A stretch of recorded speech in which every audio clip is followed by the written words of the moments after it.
안녕하세요. 저는 어렸을 적에 라디오를 듣는 것을 좋아했던 소녀였다가 나이가 제법 들고 난 지금은 유튜브를 통해서 사연에 귀를 기울이고 있는 여자랍니다. 이런 건 타고난 기질이나 성향 같은 게 확실히 있는 듯 싶네요. 가족 중에서 제가 유독 이런 쪽으로 감성이 발달했었죠. 제가 무려 7남매예요. 어릴 적에 어찌나 바글바글한 집에서 자랐을지 예상이 가시죠? 제가 넷째나 다섯째쯤도 아니고 둘째였습니다. 제 밑으로 동생만 5이었고 저는 어렸을 때부터 그 사실이 싫었던 아이였어요. 이제 와서 솔직히 고백하는 건데요. 제가 돌보고 신경 쓰고 책임까지 져야 하는 동생들이 5이나 된다는 것이 너무 싫어서 제가 만약 다른 집의 자식이었다면 어땠을까 하는 상상을 자주 했었습니다. 명희야, 네가 동생들 밥 먹이고 씻기고 옷 입히고 책가방까지 빠짐없이 챙겨줘라. 네가 지금 게으름을 피우면서 이럴 때가 아니야. 얼른 일어나서 동생들을 챙겨야지. 얼른 당장 일어나. 친정 엄마의 재촉과 잔소리를 매일같이 귀에 딱지가 내려앉도록 듣는 일상이었습니다. 동생들만 없었어도 제가 좁아터진 공간에서 몸을 구기며 잠을 청할 일도 더 잘 수도 있는데 동생들을 챙겨야 하기 때문에 더욱 일찍 일어나야 할 일이 없었을 것이라는 생각이 들 때마다 어찌나 울적했던지 몰라요.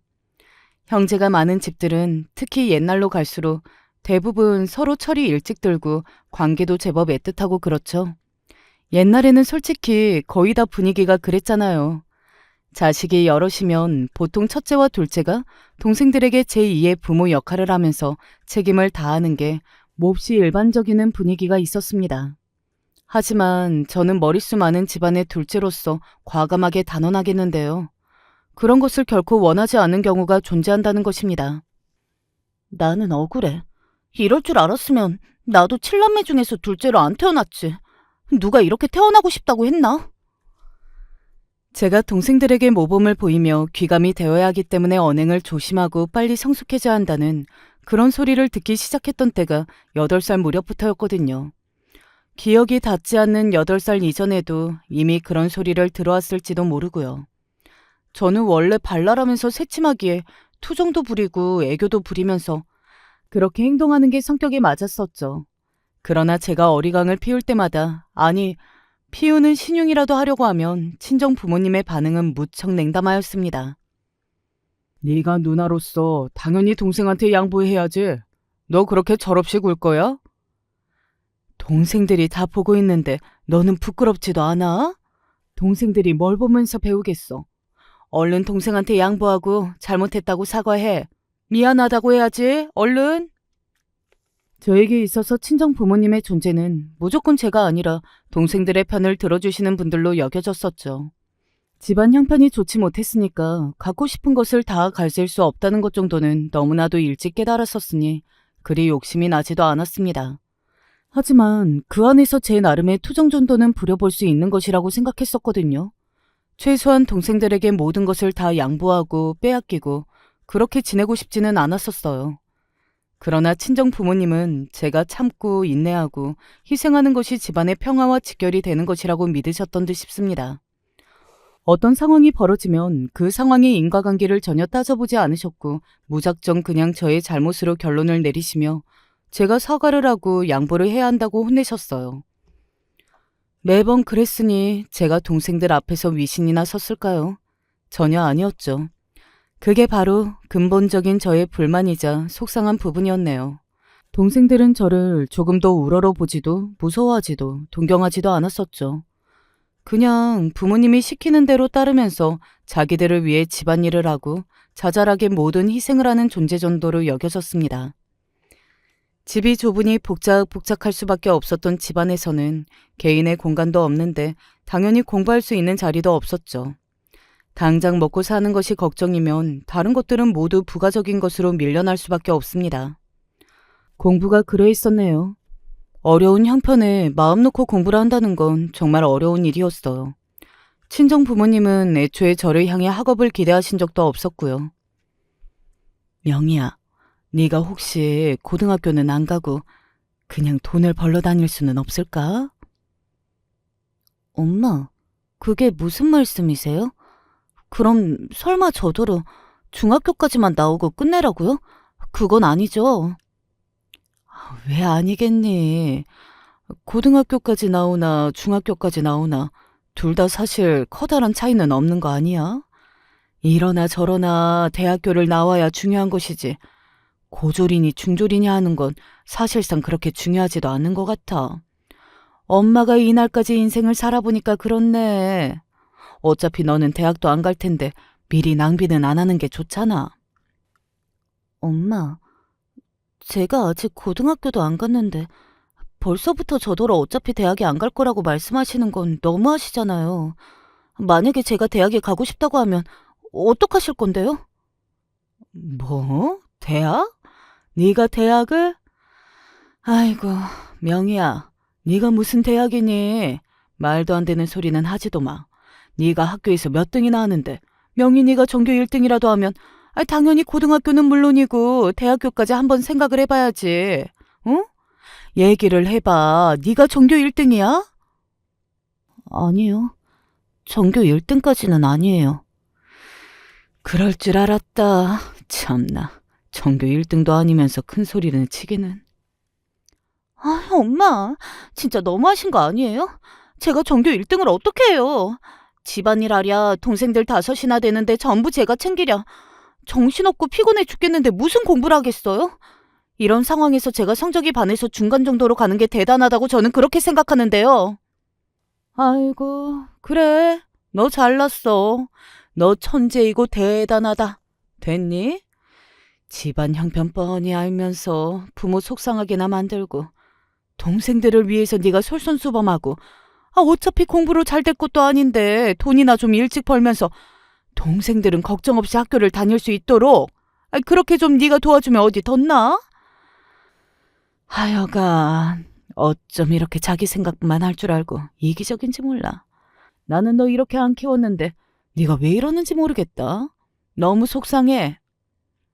왜 저한테만 이러세요? 동생들한테나 그렇게 푸념을 좀 해보세요. 맨날 저만 붙잡고 이러시는 거 진짜 제 입장에서 얼마나 속상한지 엄마는 생각도 안 해보셨죠? 사춘기가 무섭기는 하다. 아유, 정말 무서워. 한마디도 안 지고 바락바락 대들면서 자기 좋을 대로 생각하고 자기만 대접받고 싶어서 아득아득 따지고 드는 거.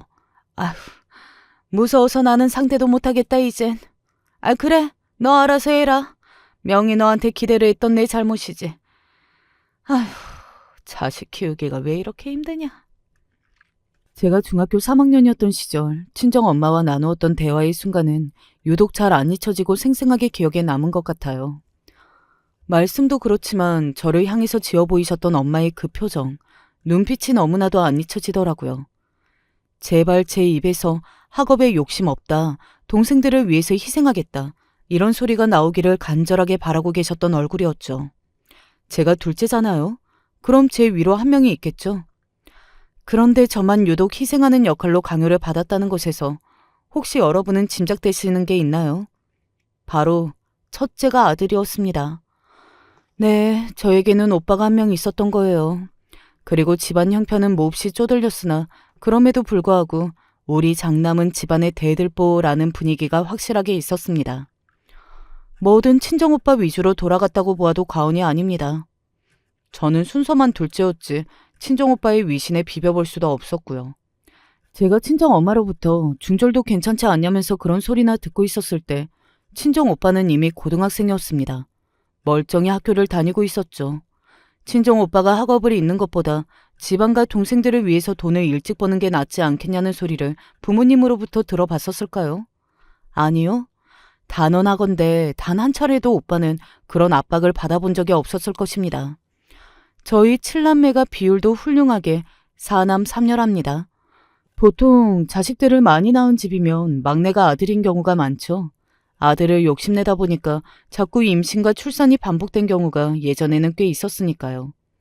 그런데 저희 집은 특이하게도 막내가 딸이었어요. 제 밑으로 셋째와 넷째가 남동생들입니다. 만약에 얘네가 딸이었으면 저의 처지도 달라졌을 거예요. 그랬으면 친정 부모님은 둘째, 셋째, 넷째까지 묶어서 일찍이 집안을 위해서 희생적인 자세를 가질 것을 요구하셨겠죠.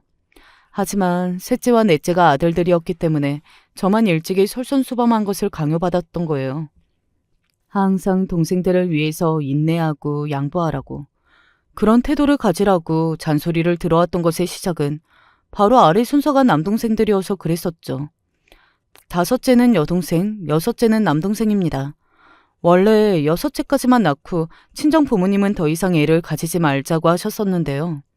어쩌다 보니 덜컥 일곱째가 생겼었던 거예요. 임신 사실을 친정 부모님이 늦게 아셨기에 더욱 모두가 화들짝 놀랐었고요. 동생들이 벌써 4명이나 있는데 또 생긴다고? 그러면 나는 내가 챙겨줘야 하는 동생이 하나 더 늘어나서 5명이 되는 거야?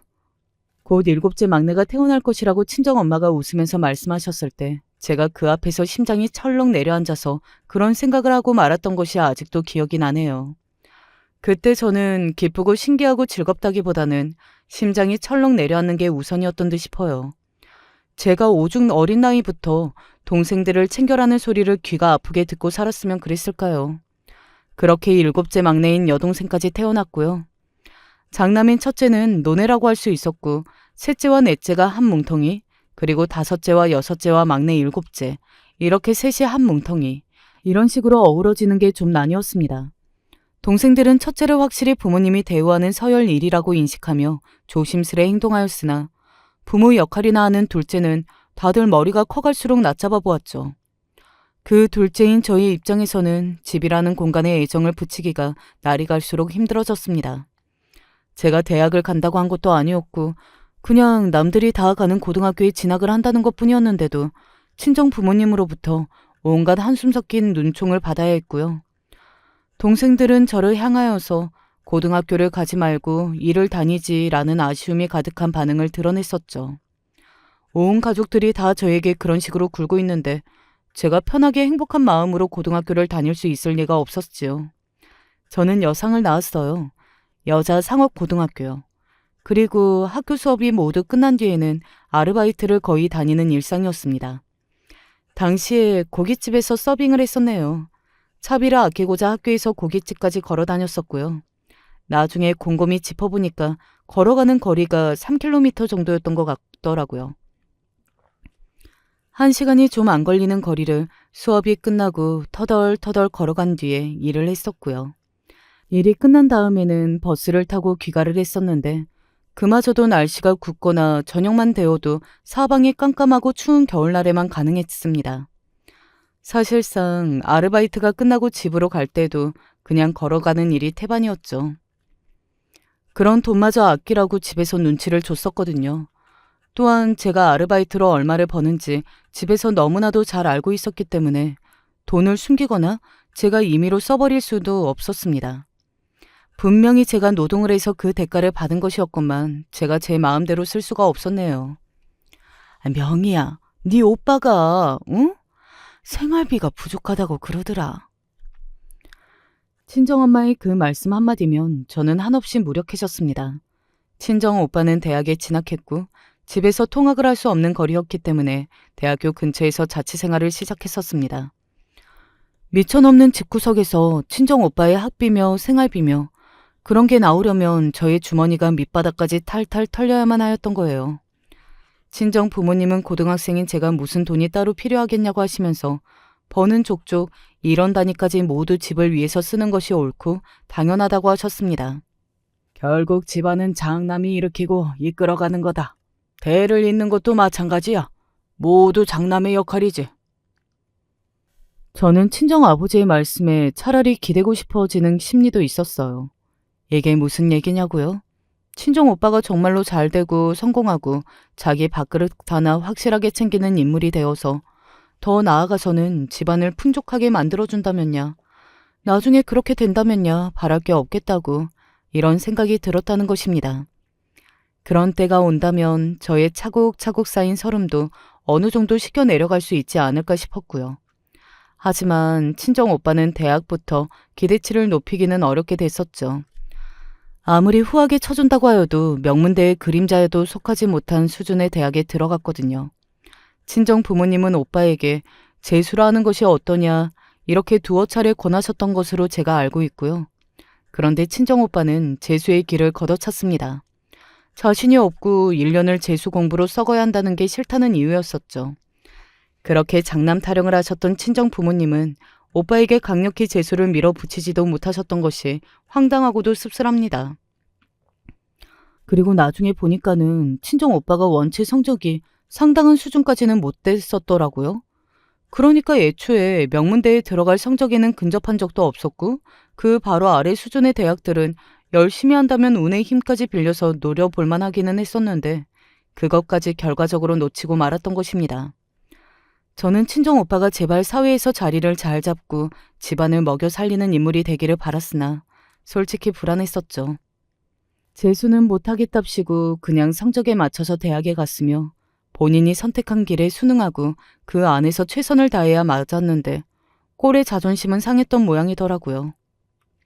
나는 더 높은 대학에 갈 수 있었는데 내가 지금 그런 곳이나 다닐 수준이 아니라서 너무 답답하다. 동생들 앞에서 무게를 잡으며 하소연을 하던 친정 오빠의 모습은 잊혀지지도 않네요. 친정 오빠가 대학에서 성적 관리를 개판으로 해낸 뒤에 그딴 자기 연민이 가득한 하소연을 하고 있었을 땐 저는 20살이었거든요. 가고 싶었으나 엄두도 못 내어보았던 대학교 대신에 고졸 여사원을 받아주는 작은 직장에 들어가서 지내고 있던 때였죠. 저와 동갑인 대학교 신입생들이 부러웠고 제가 영영 누려볼 수 없는 20살의 캠퍼스 낭만을 즐기는 그들이 될 수 없음에 슬펐습니다. 그런데 친정 오빠는 본인이 누려왔고 또 누리고 있는 그것들의 소중함을 알지도 못한 채로 자기 연민에만 빠져서 변명만 늘어놓기에 급급했어요. 그 모습에 제대로 실망했었고 불안감이 들었더랬죠. 집안을 책임지고 이끌어갈 장남의 제목은 못 되는구나 싶었거든요. 그래도 대학을 나오고 직장을 잡고 나면 혹시 달라질까 싶었는데 그것도 아니었습니다. 성적표가 개판인 대학교 졸업장 하나, 그것만 딸랑 가지고서 친정오빠는 취업시장에 돌아다녔는데 황당한 건 태도가 절박하지도 않았었다는 거예요. 내가 그 정도 급은 되는 회사에 들어가야 하는데. 본인의 수준은 냉정하게 돌아보지 못하면서 이상만 높았습니다. 그런 친정오빠에 비하자면 저는 현실을 지독히도 직시하고 있었죠. 아르바이트를 내도록 해가며 따낸 여상 졸업장을 가지고 직장에 들어갔었던 저는 그날부터 정말 치열하게 바쁜 직장 생활을 해왔었어요. 돈은 박봉이다 못해서 쥐꼬리 수준이었죠. 그때는 뭘 잘 몰랐기 때문에 그런 것도 직장이랍시고 온갖 최선을 다해서 다녔었던 것 같습니다. 그렇다 해도 제가 힘들게 일을 해서 번 돈을 아무리 적어도 제가 온전히 다 쓸 수 있었으면 보람되고 행복했었을 거예요. 그러나 제 쥐꼬리만한 월급은 모두 가족에게로 돌아갔습니다. 동생들만 5이었잖아요. 셋째와 넷째가 남동생들인데 걔네가 대학 욕심을 낸다면 그걸 무시하실 친정 부모님이 아니었습니다. 여동생이면 모를까 남동생은 투정을 부리고 욕심을 부리는 게 가능한 집이었거든요. 형편이 어려우니까 학비가 거의 안 드는 쪽으로 대학을 알아보라고 친정 부모님이 그러셨었죠. 남동생들은 둘 다 공부 머리가 뛰어난 편은 아니었기 때문에 각자 적당한 4년제와 전문대를 들어갔습니다. 공통적으로 학비가 적게 드는 곳들이었는데 학비 외에도 대학을 다니려면 기타 비용이 필요했잖아요. 그걸 충당하려면 제 월급이 계속 쓰이는 수밖에 없었던 거예요. 차압을 당해 있었던 것이라고 표현을 하고만 싶네요. 고등학교 때는 아르바이트를 해서 친정오빠의 생활비를 벌었고 성인이 돼서 취업을 하자마자 그때부터 월급을 받는 족족 남동생들의 생활비로 빼앗겼습니다. 그러니까 친정 부모님이 버시는 돈은 온전히 집안 생활비로 쓰일 수 있었고요. 참고로 두 분이 크게 돈을 버시는 분들도 아니었다는 건 당연했고 그 벌이가 항상 불안정하기도 했었습니다. 냉정하게 돌아보면 두 분이 돈 관리 자체에도 그리 센스가 좋지 못하셨었고요. 친정 아버지는 불규칙적으로 현장 일을 다니셨는데 그러다가 몇 번 다치셔서 오래 쉬시거나 병원비로 큰돈을 쓰시거나 이런 적도 있었죠. 그리고 술과 담배를 모두 하셨기 때문에 거기에 드는 돈도 은근히 만만히 볼 것이 아니었습니다. 친정 엄마는 7번이나 임신과 출산을 하셨던 분이니 30대 초반까지 젊은 시기를 몽땅 돈벌이 활동에 쓰지는 못하셨습니다. 버는 것보다 쓰는 게 많은 이 끝없는 고리가 친정오빠의 적절한 취업으로 끊겼어야 했어요. 하지만 그때 끊어지지 않았기 때문에 친정 집안이 결국은 주저앉았던 것이라고 봅니다. 제가 끊임없이 희생하며 가족들에게 일찍이 빨대를 꽂혀서 살지 않았더라면 당연히 더 진작에 주저앉았겠지만 제가 산소호흡기를 계속 붙여준 셈이나 다름없었네요. 5 동생들은 저를 만만하게 보면서 조금 더 우러러보지 않았었는데 저의 영향이 컸겠나요? 아니면 대들보 장남인 친정오빠의 영향이 컸겠나요? 당연히 후자였습니다. 친정오빠가 재수를 단번에 포기하고 대학을 다니면서도 내내 투덜거리고 성적 개판으로 졸업장만 간신히 따낸 후에는 취업 못해서 방황하며 입으로만 큰 소리를 쳐대고 이런 것들을 보면서 동생들은 아, 저래도 되는구나 이렇게 생각했던 것 같아요. 셋째와 넷째 모두 비슷해졌거든요. 저는 대체 걔네가 보잘것없는 곳이든 아니든 간에 어쨌든 대학을 나왔으면 그 값을 해야 하는 건데 전혀 그러는 모습 하나 없이 한량처럼 지냈던 것을 믿을 수가 없었던 것 같아요. 그럴 거면 대체 대학들은 왜 갔고 왜 나왔나 싶더라고요. 제가 중학생이었을 때 친정엄마가 저에게 해주신 말씀, 그게 사실은 제 동생들에게 향했어야 맞는 거였다고 보네요. 공부도 못하는데 웬 대학인가요? 그럴 거면 100번, 1000번 고졸이 낫죠. 시간 낭비에 돈 낭비까지. 셋째, 넷째 때문에 진짜 화딱지가 났습니다. 저는 제 쥐꼬리만한 월급마저 다 탈탈 털린 입장이었으니 충분히 화가 날 만했다고 여겼고요. 5째인 여동생은 미용을 배운다고 하면서 대학을 안 갔어요. 얘는 차라리 대학이라도 안 나와서 그 낭비를 줄였으니 다행이었죠. 하지만 미용은 아무나 하나요? 공부 못하고 공부를 열심히 하기는 당연히 싫고 지루하지 않은 일이면 좋겠고 마침 꾸미는 거나 예쁜 것에 관심이 많고 미용 쪽이 그럴싸해 보이고 직업으로 나중에 삼으면 그럴싸할 것 같고 5째는 딱 그런 마음이었던 것 같아요. 정확한 계획 따위도 없었고요.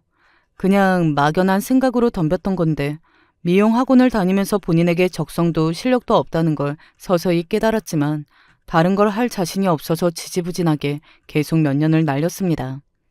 그 미용 학원에 들어간 돈의 일부도 당연히 제가 번 것에 충당이 되었고요. 명품은 고사하고 브랜드 옷, 가방 이런 거는 하나도 가지지 못한 저였어요. 그런 걸 가지고 싶었다는 게 아니라 지난 몇 년 동안 쉬지 않고 계속 일을 한 것 같은데 그런 거 하나를 제 마음대로 저를 위해서 구입할 수 없다는 상황이 기가 막혔던 것입니다. 가장 씁쓸했던 대목은 제가 그때까지도 계속 친정 부모님으로부터 네가 해줘야 한다. 너의 역할이 중요하다. 네가 이기적으로 굴면 우리는 힘들다.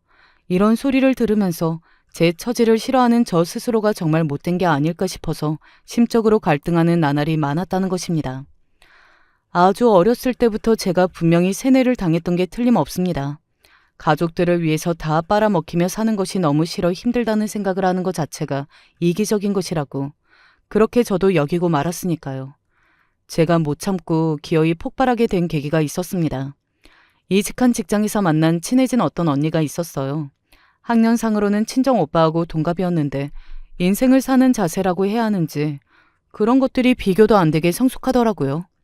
그 언니가 집이 좀 사는 편이었어요.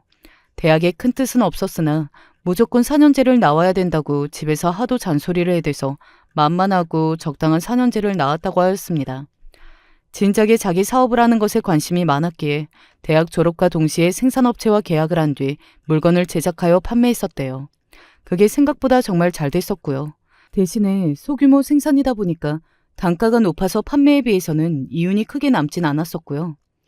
그때의 경험이 스스로의 적성과 가능성을 확인하는 기회였다고 그 언니가 말했습니다. 생산 공장과 이런저런 일이 생겨서 그 사업은 접게 됐었고 쉬면서 많은 생각들을 해보려고 해외여행을 떠났었다네요. 외국 구경이 너무 재미있어서 일정이 길어졌고 돌아왔더니 가족들이 일반 직장에 들어가라 이렇게 난리를 쳐서 장단을 맞춰주기 위해 지금 이 직장을 구했다고 하는 것입니다. 근데 적성에는 안 맞아서 오래 안 다니고 그만둘 생각이야. 하고 싶은 것만 하고 살아도 짧은 인생인데 굳이 재미없는 일에 오래 매달려 있고 싶지 않아. 그 언니의 사고방식에 제가 뒤통수까지 얼얼해졌었죠. 그런 식으로 생각해 본 적이 없었으니까요.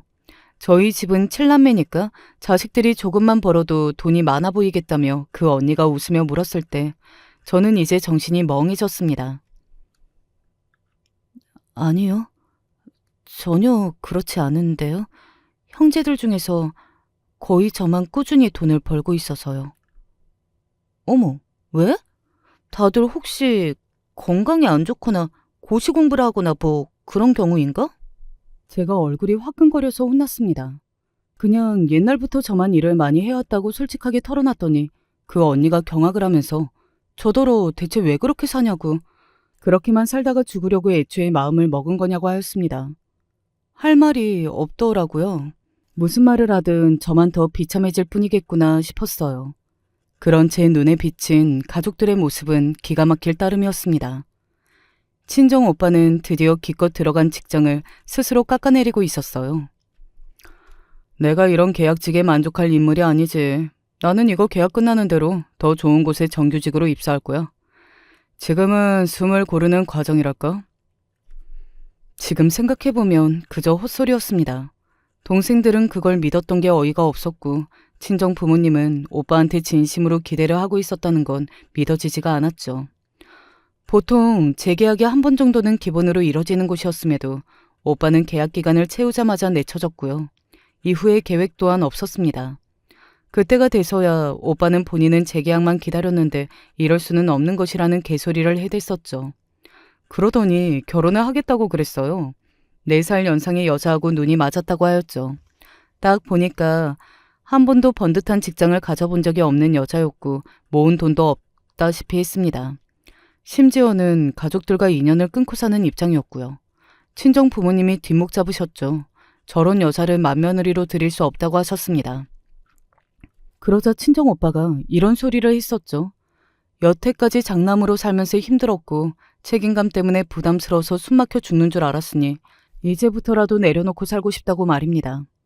대체 무슨 책임감이 있었다는 건지 모를 일이었습니다. 친정 오빠는 자기 멋대로 살겠다고 선언하며 그 여자랑 살림을 차리기 위해서 집을 나갔습니다. 가려면 조용히 사라질 것이지 집안에 돈을 가지고 잠적했다는 게 괘씸했었네요. 한 400만 원 정도였을 거예요. 친정 부모님은 망연자실하셨고요. 그런가 하면 5째 여동생이요. 미용 일을 제대로 한다느니 마느니 말만 그렇게 하면서 자잘한 아르바이트나 하고 있었는데요. 그러다가 나이 많은 남자랑 눈 맞아서 사고 쳤습니다. 임신했으니 9살 연상의 남자하고 결혼하겠다고 하는 딸의 모습에 친정 부모님은 경악해서 입을 쩍 벌리셨고요. 나이가 많은 거면 돈도 같이 많든가. 모아놓은 돈이 꼴랑 몇백밖에 안 되는 사람하고 결혼을 하려니 완전히 비상이었죠. 친정 부모님은 저더러 여동생이 신혼집 방이나 얻을 수 있게 돈을 달라고 하셨습니다. 저 돈 없어요. 제가 무슨 돈이 있어요. 제가 돈이 없다고 하자 모두가 짜증을 냈었어요. 5째 여동생은 저에게서 나올 돈만 믿고 있었는데 실망했다고 말했고요. 그래서 결국 제가 폭발했던 것입니다. 다달이 월급 받는 거 그게 얼마인지 모두가 아는데 그거 다 가족들한테 쓰면서 살아왔는데 그런 저에게 대체 무슨 목돈이 있겠냐면서 소리를 질렀습니다. 왜 모두가 저한테만 받을 궁리만 하고 뜯어먹을 생각만 하는지 모르겠다고 제가 언성을 높였던 바로 그때 친정 아버지가 제 뺨을 치셨어요. 그러자 옆에서 친정 엄마는 호들갑을 떠시면서 저한테 얼른 사과하라고 그러셨습니다. 명희야, 지금 네 아버지 화가 많이 나셨다. 잘못했다고 말씀드려. 얼른, 응? 그 순간에 저는 다른 것도 아니고 저 자신에 대한 생각이 들었던 것 같습니다. 직장 동료 그 언니로부터 자기 사업을 하는 게 적성이라는 이야기를 들었던 순간에 사실 제 가슴이 세차게 뛰었으나 스스로 모른 척했다는 점. 제가 어릴 적부터 라디오를 듣는 것을 좋아하고 이런저런 글을 끄적이던 취미를 가졌었는데 그 안에서 상상의 나래를 펼치며 멋진 커리어 우먼이 된 저의 모습을 꿈꿨었다는 점. 이런 걸 떠올렸어요. 사실 저는 그 누구보다 모험심을 발휘하며 살고 싶었던 사람이었는데 현실과의 괴리감이 너무 크니까 저 자신을 외면해왔던 것 같더라고요. 그런데 친정 아버지한테 뺨을 맞으면서 저를 가두고 있던 세상의 문이 고장났고 활짝 열렸습니다. 웃음이 절로 나더군요. 네, 죄송해요. 이런 집안에서 태어난 게 저의 죄입니다. 그런 죄를 지었으니 죄송하다고 사과드릴게요. 제 발언에 모두가 놀랐고 혹시 제가 미친 걸까? 의심하는 눈빛으로 바라봤습니다. 저는 제가 가족들과 등을 돌리고 척을 지고 인연을 끊을 준비까지 되어 있었다는 사실을 스스로 알아차렸죠.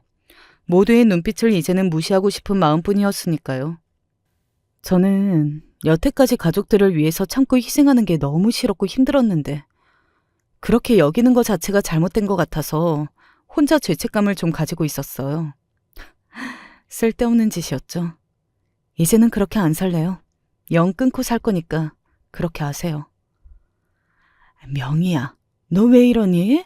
어떻게 가족을 안 보고 살려고 해? 아무리 기분이 상했어도 말 그렇게 함부로 하는 거 아니다. 가족하고 연을 끊으면 그게 저의 손해일까요?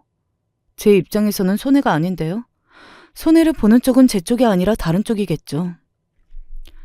제가 냉정하게 말씀드리자 친정엄마는 우셨고요.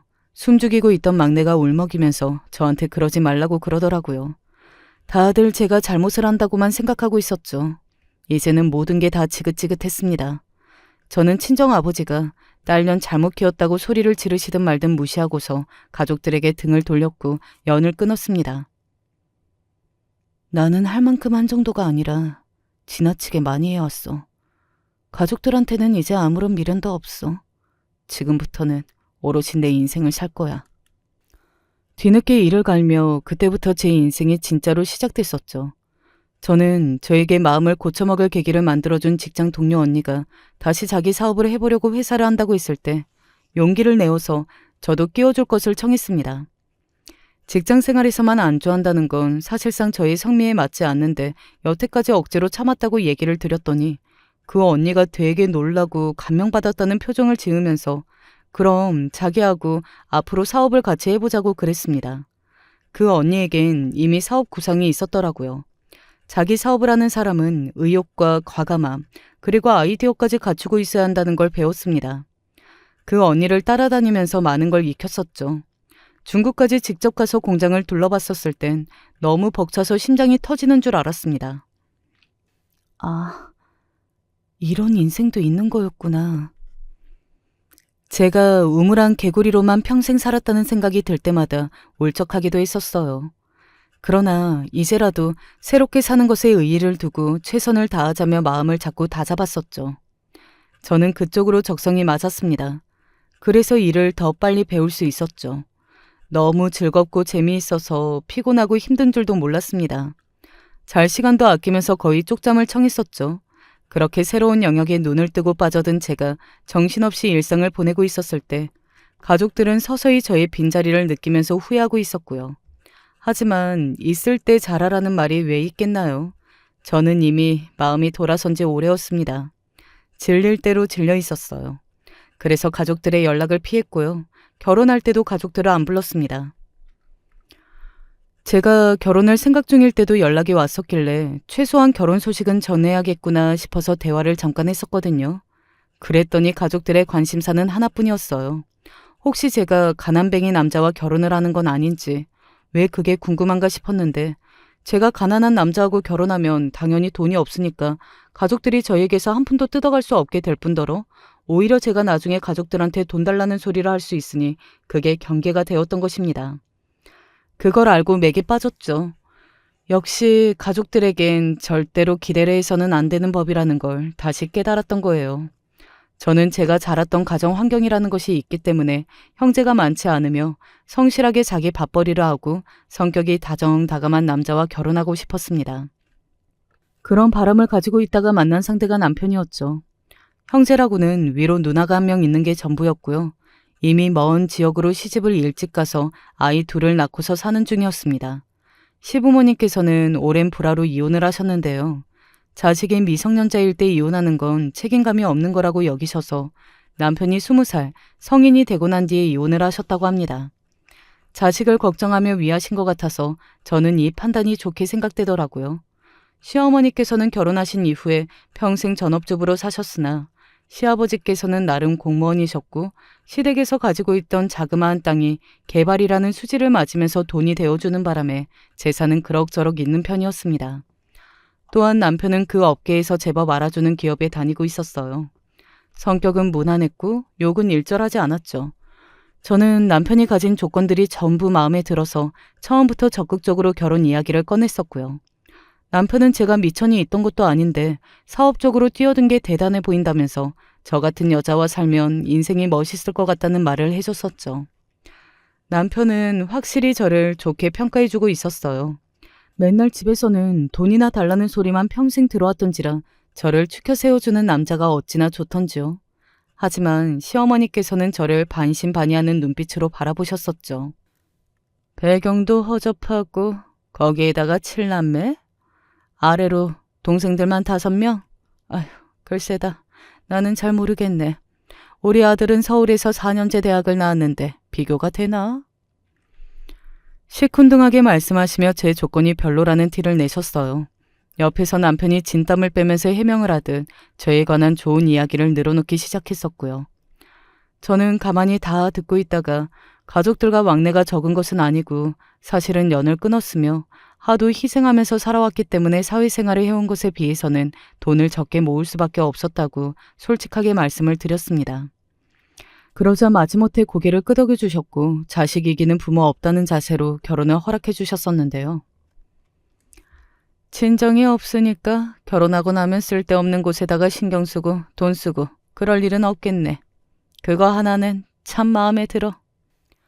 제가 결혼하고 친정을 챙길 일이 아예 없으니 그걸 좀 흠족해 하시는 것 같더라고요. 남편과 결혼한 직후에는 제가 사업을 꾸준히 키워가기를 기대해보겠다는 덕담도 여러 차례 날려주셨었고요. 생각해보니 그건 덕담이 아니라 압박이었던 것 같네요. 반드시 돈을 잘 벌어오기를 바란다는 압박 말입니다. 사업이 어디 자기 마음대로 될 것 같으면 우리나라에 직장인은 없고 사장님들만 있었겠죠.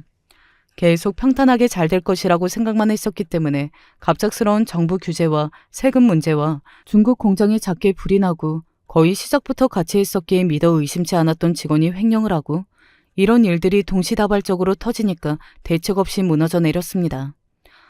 마치 하늘이 저한테 제발 망하라고 노래를 부르는 것 같았습니다. 미치겠더라고요. 저를 사업의 길로 이끌어주었던 그 언니는 너무 힘들어서 이제는 쉬어야겠다며 호련히 외국으로 떠났습니다. 그 언니는 원체 집안이 좀 받쳐줬으니까요. 저만 덩그러니 남겨졌죠. 내가 너무 지친 것 같아. 솔직히 지금은 다시 일어설 힘도 없어. 일단 쉬면서 충전의 시간을 좀 가지려고 해. 저는 에너지가 고갈된 상태였어요. 그래서 당연히 쉬겠다 이렇게 선언을 했었고요. 남편은 흔쾌히 저한테 푹 쉬라고 해줬었죠. 문제는 시어머니였습니다. 우라질, 결혼하고 지금 1년이 됐니? 아니면 반년이라도 됐니? 이제 5개월도 안 됐다. 그런데 벌써 사업을 말아먹어? 뭐? 졸딱 망해? 아휴, 내가 기가 막혀서 말이 안 나오더라. 어머님, 연락을 하고 오시지 그러셨어요. 너는 할 일도 없으니까 집에서 지금 판판히 놀고 있는데 왜 굳이 내가 너한테 허락을 맡듯이 미리 연락을 하고 와야 하니? 사업 말아먹고 내 아들이 버는 돈으로 놀고 먹는 주제 뻔뻔하게까지 하시겠다? 제가 다 정리하고 집에만 있는 게 이제 일주일 됐어요. 누가 들으면 제가 최소 한 달은 이러고 있었는지 알겠네요. 어머님, 제가 사업 말아먹고 싶어서 말아먹은 거 아니고요. 저도 힘들어요. 저도 진짜 너무 속상한데 어머니까지 안 그러셔도 돼요. 뭘 잘했다고 울상이야? 어휴, 짜증나. 이걸 믿고 며느리로 들인 내 잘못이지. 가뜩이나 심란한데 시어머니의 막말까지 들으려니까 정신 나가겠더라고요. 남편한테 얘기했더니 아무 때나 신혼집에 시어머니께서 안 오셨으면 좋겠다고 했습니다. 그랬더니 며칠 뒤에 시어머니께서 저한테 이러시더군요. 내 아들의 등골만 빨아먹었으면 됐지. 나랑 내 아들의 사이를 갈라놓으려고까지 해? 너 고자질로 이간질하는 솜씨가 일품이구나. 그런 식으로 하니까 사업이 망하지.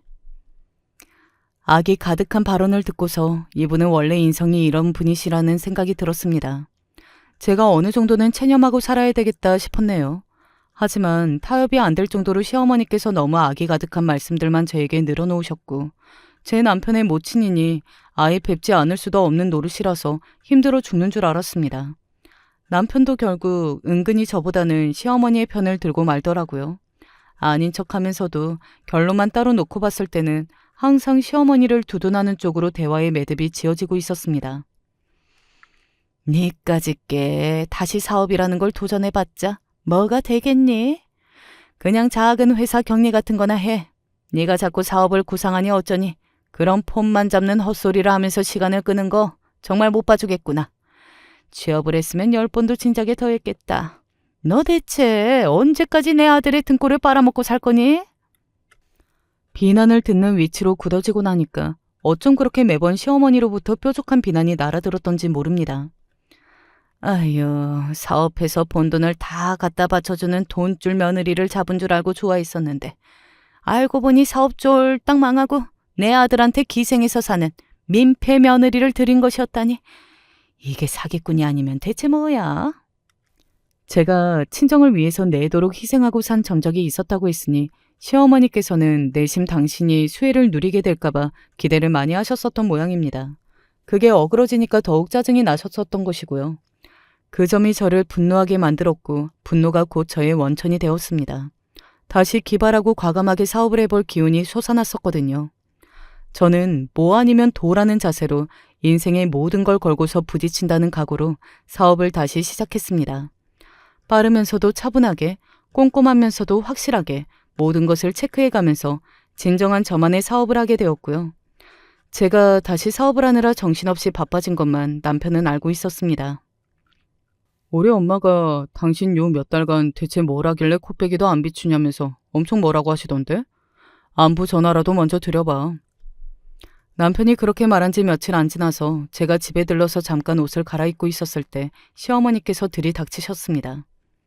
너 집에 있었구나? 근데 금방 또 어디를 나가려고? 네. 어머님, 일정이 좀 있어서요.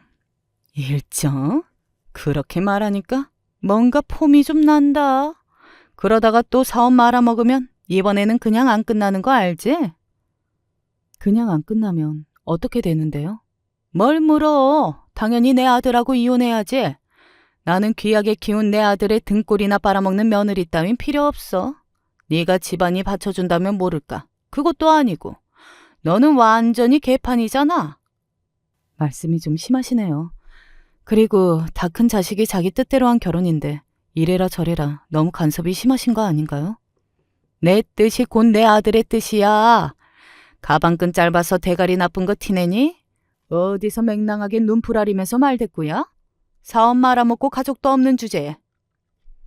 시어머니께서 피식 웃으셨을 때 저는 인내심의 한계를 느꼈습니다.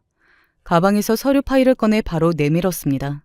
1년 전 제가 사업이 망했을 때 시어머니께서 저에게 모욕을 주셨던 것을 서력하는 순간이었죠. 죄송한데 이미 제 사업은 잘 되고 있고요. 엊그제 새로 계약 큰 건을 따내서 제가 지금 눈코 뜰 새 없이 바쁠 때거든요. 어머님하고 이런 쓰잘데기 없는 대화를 나누고 싶지도 않아요. 이게 뭐야? 이렇게 큰 금액이 벌써 오가고 있다고? 네 사업장에서? 아니 잠깐만. 이렇게 잘 되고 있었으면 나한테 얘기를 해줬어야지. 내 아들도 아직 모르고 있던 눈치던데? 저는 제 사업을 키우느라 지금 1분 1초가 아까운데 가족답지도 않은 가족은 이쯤에서 정리를 하는 게 제 앞날에 맞는 선택인 것 같았습니다. 어머님도 이제 골치 아픈 며느리는 정리를 하셔야죠. 그동안 제 입에서 이 얘기가 나오기를 많이 기다리셨을 텐데 이제야 들려드리게 돼서 죄송하네요. 어머님, 저 이혼하겠습니다. 제가 큰 소리로 외치자마자 시어머니께서 바닥에 털썩 주저앉으셨어요. 다리에 힘이 풀리신 모양이었습니다. 이미 제가 다시 사업에 뛰어들어서 가시적인 성과를 내고 있었던 줄도 모르시고 저에게 온갖 비아냥을 다 해대셨으니 많이 당혹스럽고 난감하신 눈치였죠. 예, 이혼이라니.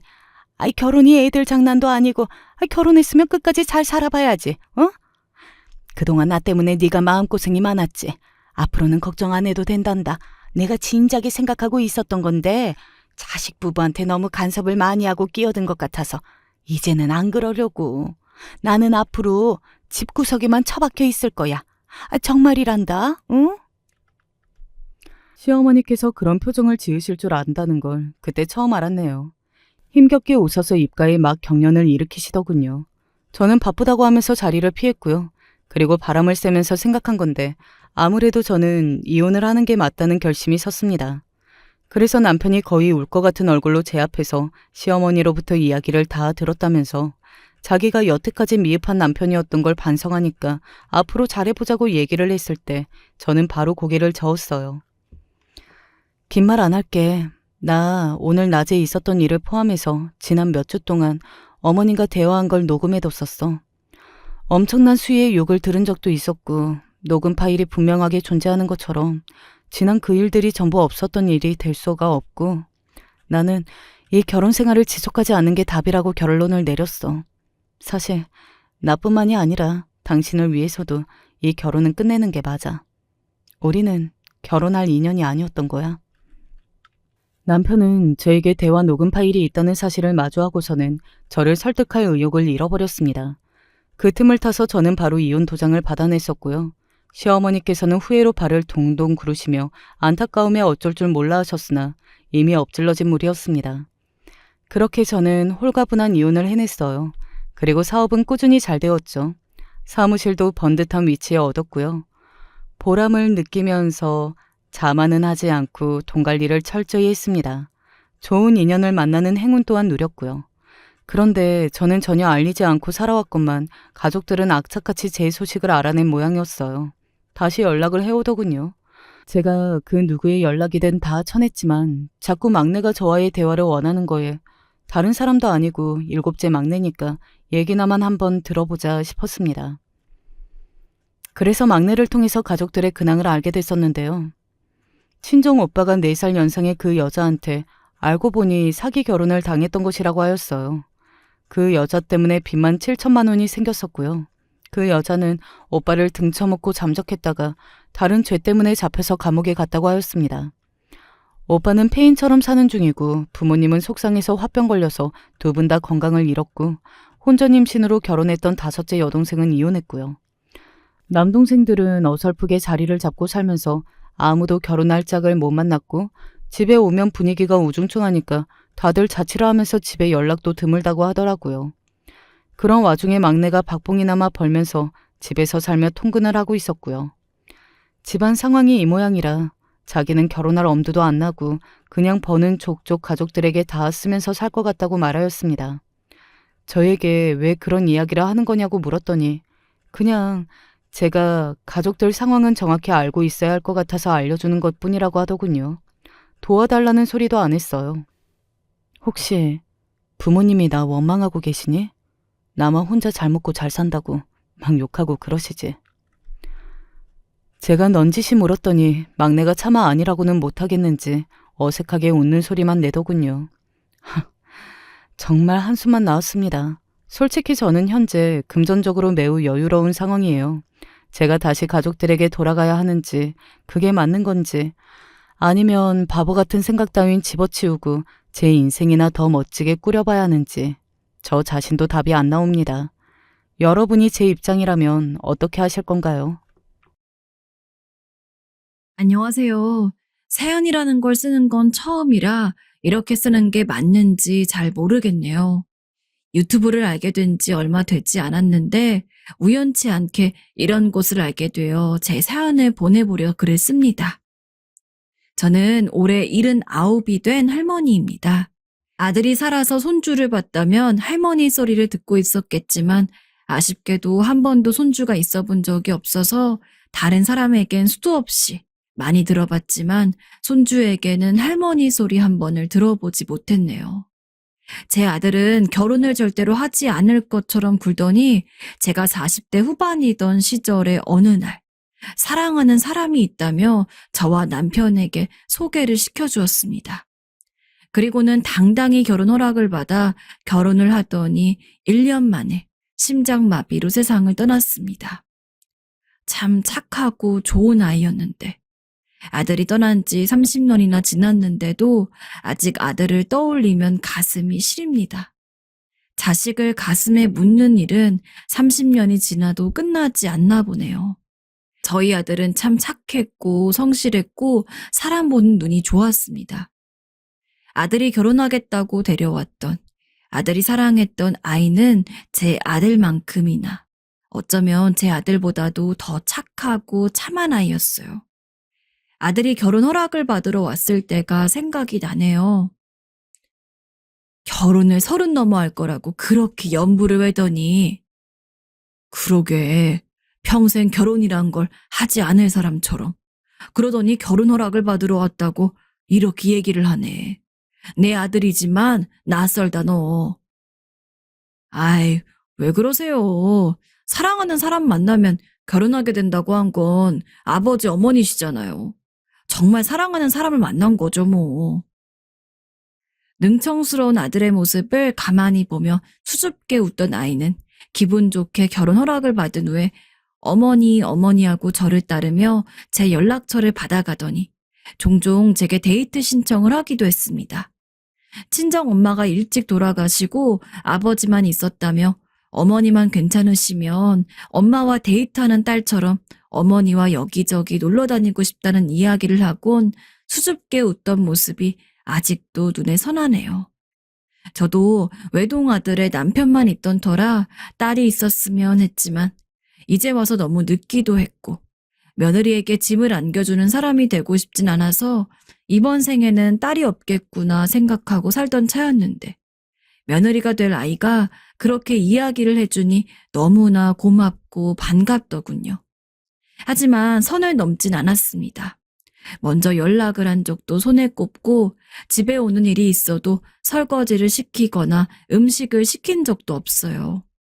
그냥 아들이 없을 때마다 집에 불러서 맛있는 걸 잔뜩 해주기도 하고 친구처럼 팔짱을 끼고 쇼핑을 하러 가기도 하고 맛집이란 곳에 함께 가기도 하고 정말 엄마와 딸처럼 친밀하고 가깝게 지냈던 것 같아요. 한 번은 아들과 며느리를 집에 초대해서 음식을 차려줬는데 저 좋아하는 음식은 하나도 없는데 며느리 좋아하는 음식만 있다며 누가 친자식인지 모르겠다며 아들이 흐뭇하게 웃기도 했어요. 정말 아들만큼이나 친딸 같은 아이였습니다. 제게는 말할 것도 없이 잘했는데 무뚝뚝한 남편에게도 먼저 다가가서 어찌나 잘하는지 남편도 말은 하지 않았지만 몇 번 용돈하라고 봉투를 쥐어주기도 했고 며느리가 오는 날이 되면 아닌 척해도 기분이 좋아 보였습니다. 언제나 밝고 사랑스럽고 좋은 것만 주고 싶고 아들이 못하는 게 있으면 제게 와서 말을 하라고 나는 언제나 네 편이라고 진심을 담아서 이야기할 수 있는 이야기했던 그런 아이였어요. 새로운 행복을 누리는데 정신이 팔려서 먹구름이 쏟아지는 하늘을 보지 못했던 게 화근이었을까요? 아니면 언제나 행복할 거라고 저도 모르게 오만한 생각을 했던 걸까요? 행복은 참 촛불 같은 것이더라고요. 환하고 따뜻하지만 바람에 흔들려서 꺼지기가 너무도 쉬운 촛불 같은 것. 그 당시 40대 후반까지 살면서 삶을 어느 정도 알고 있다고 생각했는데 그래, 어쩌면 그게 화근이었나 봅니다. 아들을 잃은 충격은 제게 상상할 수 없을 만큼 크게 다가왔습니다. 분명 조금 전까지만 해도 멀쩡하게 통화했는데 분명히 살아있었는데 심장마비라는 게 예고를 하고 다가오는 법은 없지만 정말 갑작스러운 사고 같은 일이지만 왜 내 아들이 그렇게 가야만 했는지 이해할 수가 없었습니다. 운전을 하던 상태가 아니라 그나마 다행일까요? 운전을 하러 운전석 문을 여는데 갑자기 심장을 부여잡고 쓰러졌다고 합니다. 지나가던 행인분이 119 구급대를 불러주시고 처치를 해주셨지만 맥박이 잠시 돌아왔다가 병원에 도착하기 직전에 끊어졌다고 하더군요. 병원에서도 어떻게든 아들을 살려보려 백방으로 노력했지만 결국 아들을 살릴 수는 없었다고 해요. 그 모든 이야기를 듣고 나니까 온몸에 힘이 빠져나가는 것 같았습니다. 그냥 넋이 나간 상태로 허공만 바로 보는 게 제가 할 수 있는 일의 전부였습니다. 주말이라 아들과 며느리가 온 데서 한껏 들떴던 마음이 모두 사라졌습니다. 마음이 그대로 텅 비어버린 것 같았어요. 무슨 짓을 해도 채워지지 않으리라 직감했습니다. 어떤 정신으로 병원에 갔는지, 장례식을 시작했는지 아직도 기억나지 않습니다. 아들의 시신을 보는데 실감이 나지도 않더군요. 무슨 일이 일어나고 있는지 뇌가 따라가기를 거부하는 것 같았어요. 기억나는 건 저처럼 넋이 나간 며느라기의 얼굴을 보는 순간부터예요. 며느리와 저는 눈을 마주치자마자 마치 짠 것처럼, 누가 정지 버튼을 푼 것처럼 눈물을 쏟았습니다. 동질감인지 안도감인지, 그도 아니면 내가 다시는 겪을 수 없는 종류의 새로운 감정인지, 무어라 형용할 수 없는 마음이 몰려오더니 눈물밖에 나오지 않았어요. 그렇게 몇 시간을 서로 부둥켜 안고 울었던 것 같네요. 3일 내내 눈이 퉁퉁 부어 있었지만 울고 난 후에는 정신을 차리고 아들을 잘 보내주려 애썼습니다. 그래도 아들의 마지막 가는 길인데 정신 빠진 모습만 보여주면서 아들을 슬프게 할 수는 없었어요. 그리고 장례식이 끝날 때까지, 아들을 보내줄 때까지 내내 제 옆엔 며느리가 함께 있었어요.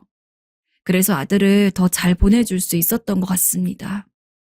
아들만큼 친자식 같은 며느리가 제 옆을 든든하게 지켜주고 있어서요. 제 속도 말이 아닐 텐데 며느리는 아들과 제 지인이 왔을 때 종종 눈물을 글썽이긴 했지만 대부분 씩씩한 모습이었습니다. 어머니, 그래도 물이라도 드셔야 해요. 안 그러면 쓰러져요. 어머니 힘드시면 제 어깨에 좀 기대세요. 그때도 그랬지만 지금 생각해도 참 고맙고 미안하네요. 장례식이 끝나고 일주일쯤 지났을 때 친정에서 마음을 회복하던 며느리가 집으로 찾아와서 조심스럽게 이야기를 꺼내더군요. 자기가 일주일 동안 생각을 해봤는데 자기는 재혼하지 않고 아버님, 어머님 집 근처에서 살겠다고, 아예 같이 사는 것도 자기는 좋다고 했습니다. 그게 무슨 말이니, 아가. 너도 네 인생 살아야지. 말도 안 되는 소리를. 그래, 너 아직 26밖에 안 됐다. 지금 앞날이 창창한 나이인데 우리 집 근처에서 살겠다니, 같이 살겠다니. 어머니, 아버지, 저 상훈 씨 정말 사랑해요. 그리고 그만큼 어머니도 아버지도 제 진짜 부모님처럼 따랐어요. 일주일 동안 정말 많은 생각을 했어요. 나는 이제 어떻게 되는 걸까? 상훈 씨도 없는 집에서 혼자 살아가야 하는 걸까? 내가 어떻게 그럴까? 누군가를 사랑해서 재혼할 자신이 없어요. 혼자 살 자신도 없고요. 아버지도 아버지신데 어머니랑 같이 놀러 다니고 맛있는 거 먹고 데이트하고 정말 어머니가 생긴 기분이었고 행복했어요. 전 이대로가 좋은 것 같아요. 그러니까 저 어머니 아버지랑 같이 살래요. 사실 전 일주일 동안 며느리가 마음을 정리하러 간 줄 알았습니다. 당장 저희와 연을 끊진 않더라도 서서히 횟수를 줄이면서 결국엔 자기 인생을 살아가는 결정을 하리라 생각했고 남편과 어느 정도 마음의 준비를 하고 있었어요. 사실 그게 맞는 거잖아요. 아들이 죽었지만 너는 내 며느리다. 네 인생 살 생각하지 말아라. 하는 게 비정상인 거죠. 그런데 그것과는 정반대인 결정을 내린 걸 보고는 말문이 막혀서 당장 무어라 말을 해야 할지 모르겠더군요. 남편은 자기가 끼어들 상황이 아니라고 생각했는지 옆에서 가만히 상황을 보고만 있길래 제가 입을 열었습니다. 나도 주연이 네가 내 딸 같은 아이라고 생각해. 그런데 그러니까 더 네가 네 인생을 살았으면 한다. 어머니, 당장 상훈이 있고 다른 사람 찾아 떠나란 말이 아니야. 우리가 상훈이를 마음에 묻을 시간이 필요하듯이 너도 정리할 시간이 필요하겠지.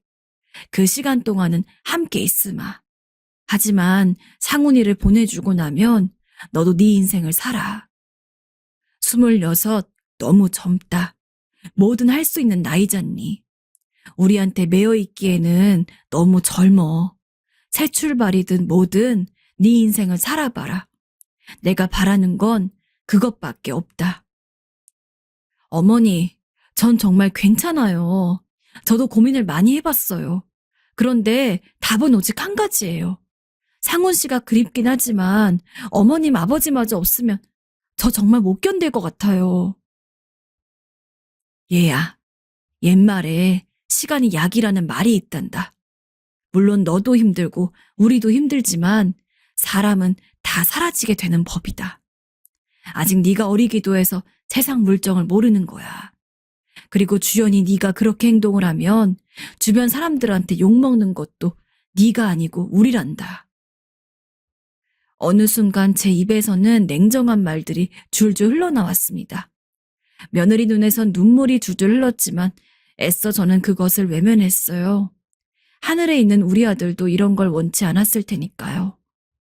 그리고 전 이렇게까지 말했으니 수긍한 줄 알고 오느라 고생했으니 밥 먹고 가라고 하고 밥을 먹여서 돌려보냈습니다. 이제 정말로 마지막일지도 모르겠구나 싶어 남편과 함께 정말 마지막 마음의 준비를 마쳤습니다. 그런데 그렇게 어느 정도 며느리를 보내줄 준비를 끝마쳤을 때였습니다. 며느리에게 연락이 오더군요. 어머니, 저예요. 오늘 아침은 챙겨 드셨어요? 그래. 저희는 당연하게도 마지막 인사 같은 거라고 생각했습니다. 그게 아니더라도 이번에야말로 정말 점점 연락을 줄여가겠구나 싶었고요. 그런데 수긍한 게 아니었습니다. 며느린 못해도 일주일에 서너 번씩은 꼭 저희 집에 들려서 마치 자기가 진짜 딸이라도 되는 것처럼 저희를 챙기곤 했습니다. 밥은 드셨나는 둥, 생각이 나서 사왔다는 둥, 적적하실까봐 놀러왔다는 둥. 어머니, 이거 앞에 단팥빵 가게가 새로 생겨서 사왔어요. 어머니 좋아하시잖아요. 크림 단팥빵도 새로 나왔다던데 한번 드셔보세요. 이런 며느리가 너무 난감해 중간마다 사돈어른께 연락해서 어떻게 해야 할지 의논을 했던 적도 있었어요. 혹시나 사돈어른께서도 저희가 며느리의 새 출발을 원치 않는다고 생각하시면 곤란하니까요. 저희의 입장은 처음과 다름없이 며느리가 아들을 잊고 새 출발을 하는 것이었고 사돈어른 역시 같은 생각이라고 조심스레 말씀을 해주셔서 이해관계는 맞아 떨어졌습니다. 근데 저도 어떻게 해야 할지 모르겠네요. 얘가 제 말도 듣지 않아요. 저도 한두 번 말해본 게 아니라 당장 대책이 없네요. 사돈의 입에서 한숨이 푹 흘러나왔어요. 사돈이 아무리 말해도 며느리가 따라주지 않았던 거지요. 그렇게 거의 1년이 지났네요. 며느리가 이제 자식도 없는 저희를 챙겨주는 게 너무나 고맙고 좋다가도 미안함에 괜히 두어 걸음 물러서서 바라보기 일쑤였던 날의 반복이었어요. 전처럼 데이트하자고 하면 완곡하게 거절했습니다. 오늘은 남편과 데이트가 있다든지 갑자기 약속이 잡혔다든지 정이 더 들면 들수록 멀어지기 힘들 테고 지금이라도 며느리가 저희에게 정을 떼고 훨훨 날아갔으면 싶었네요. 그러다 문득 며느리가 어느 정도 아들을 마음에 묻어둔 것 같다는 느낌이 들었습니다. 왜 갑자기 그런 느낌이 든 건지는 모르겠어요. 설명을 하라면 이유로 될 수 없을 것 같은데도 그냥 느낌이 그랬습니다. 어머니의 감이라고 해도 좋을 것 같네요. 그래서 사돈어른께 만나 뵙자고 말씀을 드린 뒤에 주연이가 상훈이를 마음에 묻은 것 같다고 말씀드렸습니다. 이제 걱정하지 않으셔도 될 것 같다고요. 사돈어른께서는 한참 말이 없으시더니 먼저 그동안 주연이를 돌봐주어서 감사하다고 말씀을 해주시더군요. 진짜 딸아이 보듯 사랑해주셔서 친정에 와서 시댁 자랑을 하는 주연이가 너무 행복해 보였다면서 며느리가 친정에서 시댁 자랑을 했다는 건 처음 듣는 이야기였습니다. 저도 모르게 눈시울이 붉어졌지만 참았네요. 너무 감사드립니다. 우리 딸 이뻐해 주셔서 아들 잃은 상실감도 크셨을 텐데 뭐라 말을 해야 할지 모르겠습니다. 우리 딸 처음엔 정말 위태로울 정도로 힘들어 보였지만 사돈댁 갔다 오고 지내면서 점점 행복해 보였어요. 그랬나요? 너무 다행입니다. 저도 주연이 도움을 많이 받았답니다. 덕분에 저도. 그리고 저도 부족한 저희 내외와 제 아들 항상 챙겨주셔서 감사했다고 인사를 드렸습니다. 상견례를 할 때 그랬던 것처럼 마지막으로 악수까지 했었네요. 그렇게 저희끼리의 마지막 인사를 마친 뒤에 며느리를 불렀습니다. 갑자기 연락이 끊어지거나 말없이 문전박대를 하는 게 아니라 정식으로 마지막 인사를 해야 할 것 같아서요. 아들이 그렇게 가고 나서는 좀처럼 저희가 부르는 법이 없어서 그런지 며느리가 들어올 때는 신이 나서 들어왔는데 사돈어른과 저희가 모여있는 모습을 보고는 표정이 굳더군요. 저희의 분위기와 모여있는 모습을 보고는 마지막을 직감한 것 같았습니다. 나가려는 듯한 동작을 보이길래 재빨리 입을 열어서 아이를 불렀던 것 같네요. 주연아, 왔니? 여기 좀 앉아봐. 어머니, 할 얘기가 있어서 그래. 우리 상훈이가 떠난 지도 곧 1년이잖니. 며느리의 눈동자가 그렇게 흔들리는 건 처음 본 것 같아요. 그렇게 당혹스럽단 표정을 한 것도 마찬가지로 처음이었네요. 그리고 이게 처음이자 마지막이겠죠. 며느린 아무런 대꾸도 하지 않았습니다. 그저 가만히 이야기를 듣고만 있을 뿐이었죠. 1년이면 됐다가 많이 애쓴 거야. 상훈이 그렇게 보내고 나서 어디다가 말도 못하고 마냥 힘들었지? 이제 정말 그만해도 돼. 고생 많았다. 내 딸 주연아. 딸이라고 부른 적은 없었지만 딸이나 다름없다고 생각했던 내 딸. 처음으로 그렇게 불러봤네요. 사돈 어른께서도 별다른 말 없이 그저 바라봐 주셨습니다. 아들 장례식 날 이후로 며느리, 아니 주연이가 그렇게 서럽게 우는 모습을 처음 본 것 같아요. 처음 봤던 그날처럼 마지막으로 꼭 안아줬습니다. 한참 동안 토닥여주면서 정말 엄마가 되기라도 한 것처럼요. 그리고 그게 마지막이었어요. 주연이는 미련이 남은 얼굴로 저희를 보면서 사돈어른의 손을 잡고 나갔지만 찾아오는 일은 없었습니다. 그리고 몇 년 뒤에 선을 보고 재혼을 하게 되었다는 소식이 들리길래 딸 자식 시집 보낸 마음으로 마지막으로 주연이를 불러서 나중에 아들에게 주려고 두었던 논을 팔아 마련한 돈을 쥐어주었습니다. 이 사연을 듣고 계신 분들 중에는 저에게 오지랖이라며 혀를 내두를 분들도 계실 것 같았지만 전 그렇게 하고 싶었습니다. 진심으로 주연이의 앞날에 작은 도움이라도 되고 싶었어요. 어머니, 이 돈 너무 커요. 아니에요. 안 주셔도 돼요. 아니다. 엄마가 딸한테 주는 거야. 그렇게 생각하고 받아주렴. 나한테 남은 자식은 너 하나뿐이잖니. 어머님, 제게 자식이라고 부를 만한 사람은 이제 주연이밖에 남지 않았었으니까요. 주연인 화들짝 놀라면서 돈을 어떻게든 받지 않고 돌려주려 했지만 억지로 손에 쥐어주고 자리를 나왔습니다. 큰 돈은 아니었지만 그냥 앞으로 주연이가 행복하기만을 바랬어요. 그리고 30년이 흘렀습니다. 30년 동안 참 많은 일들이 있었죠. 삶의 순간순간마다 자식이 없어서 서러울 일들이 참 많았지만 나이가 더 들고 70대가 되어보니 자식이 없는 게 너무나도 서러운 거라는 걸 알게 되었네요. 연락이 닿는 친구들이나 이웃들은 다들 자식 이야기에 손주 이야기로 웃음꽃이 피곤 했지만 저희 부부에게는 그런 일이 없었고 낮에는 웃으면서 보내다가도 밤에는 미처 다 묻지 못한 아들 생각에 눈물로 지새우는 날을 보내곤 했네요. 게다가 같은 외로움을 공유하며 서로를 보듬고 이해하던 남편마저 1년 전에 저를 두고 먼저 하늘로 가버리고 나니 더 갈피를 잡을 수가 없었습니다. 내가 앞으로 어떻게 살아가야 할지 너무도 막막해졌습니다. 차라리 나도 데리고 가지. 왜 혼자 가버려선 쓸쓸하게. 하루아침에 잠이 들 듯이 말도 없이 그렇게 간 걸 보니 아들 얼굴이 참 많이 보고 싶었나 봐요. 전날 귀띔 정도는 해주지. 마음의 준비라도 좀 하게. 무슨 정신으로 치렀는지도 모르게 장례를 치르고 돌아왔는데 안 그래도 크게 느껴지던 집이 너무나 크게 느껴져서 외롭고 쓸쓸한 마음을 감출 수 없을 정도로 눈물에 빠져 지냈던 것 같아요. 남편이 집에서 떠난 그날부터 거의 24시간 TV를 틀고 있습니다. 무슨 소리라도 들리지 않으면 외로워서 잠을 잘 수가 없거든요. 잠에 들어도 무슨 소리가 나지 않으면 슬픈 꿈을 자주 꿔서 거의 반쯤 칩거를 하며 페인처럼 지낸 것 같아요. 만날 사람도 없고 찾아올 사람도 없고.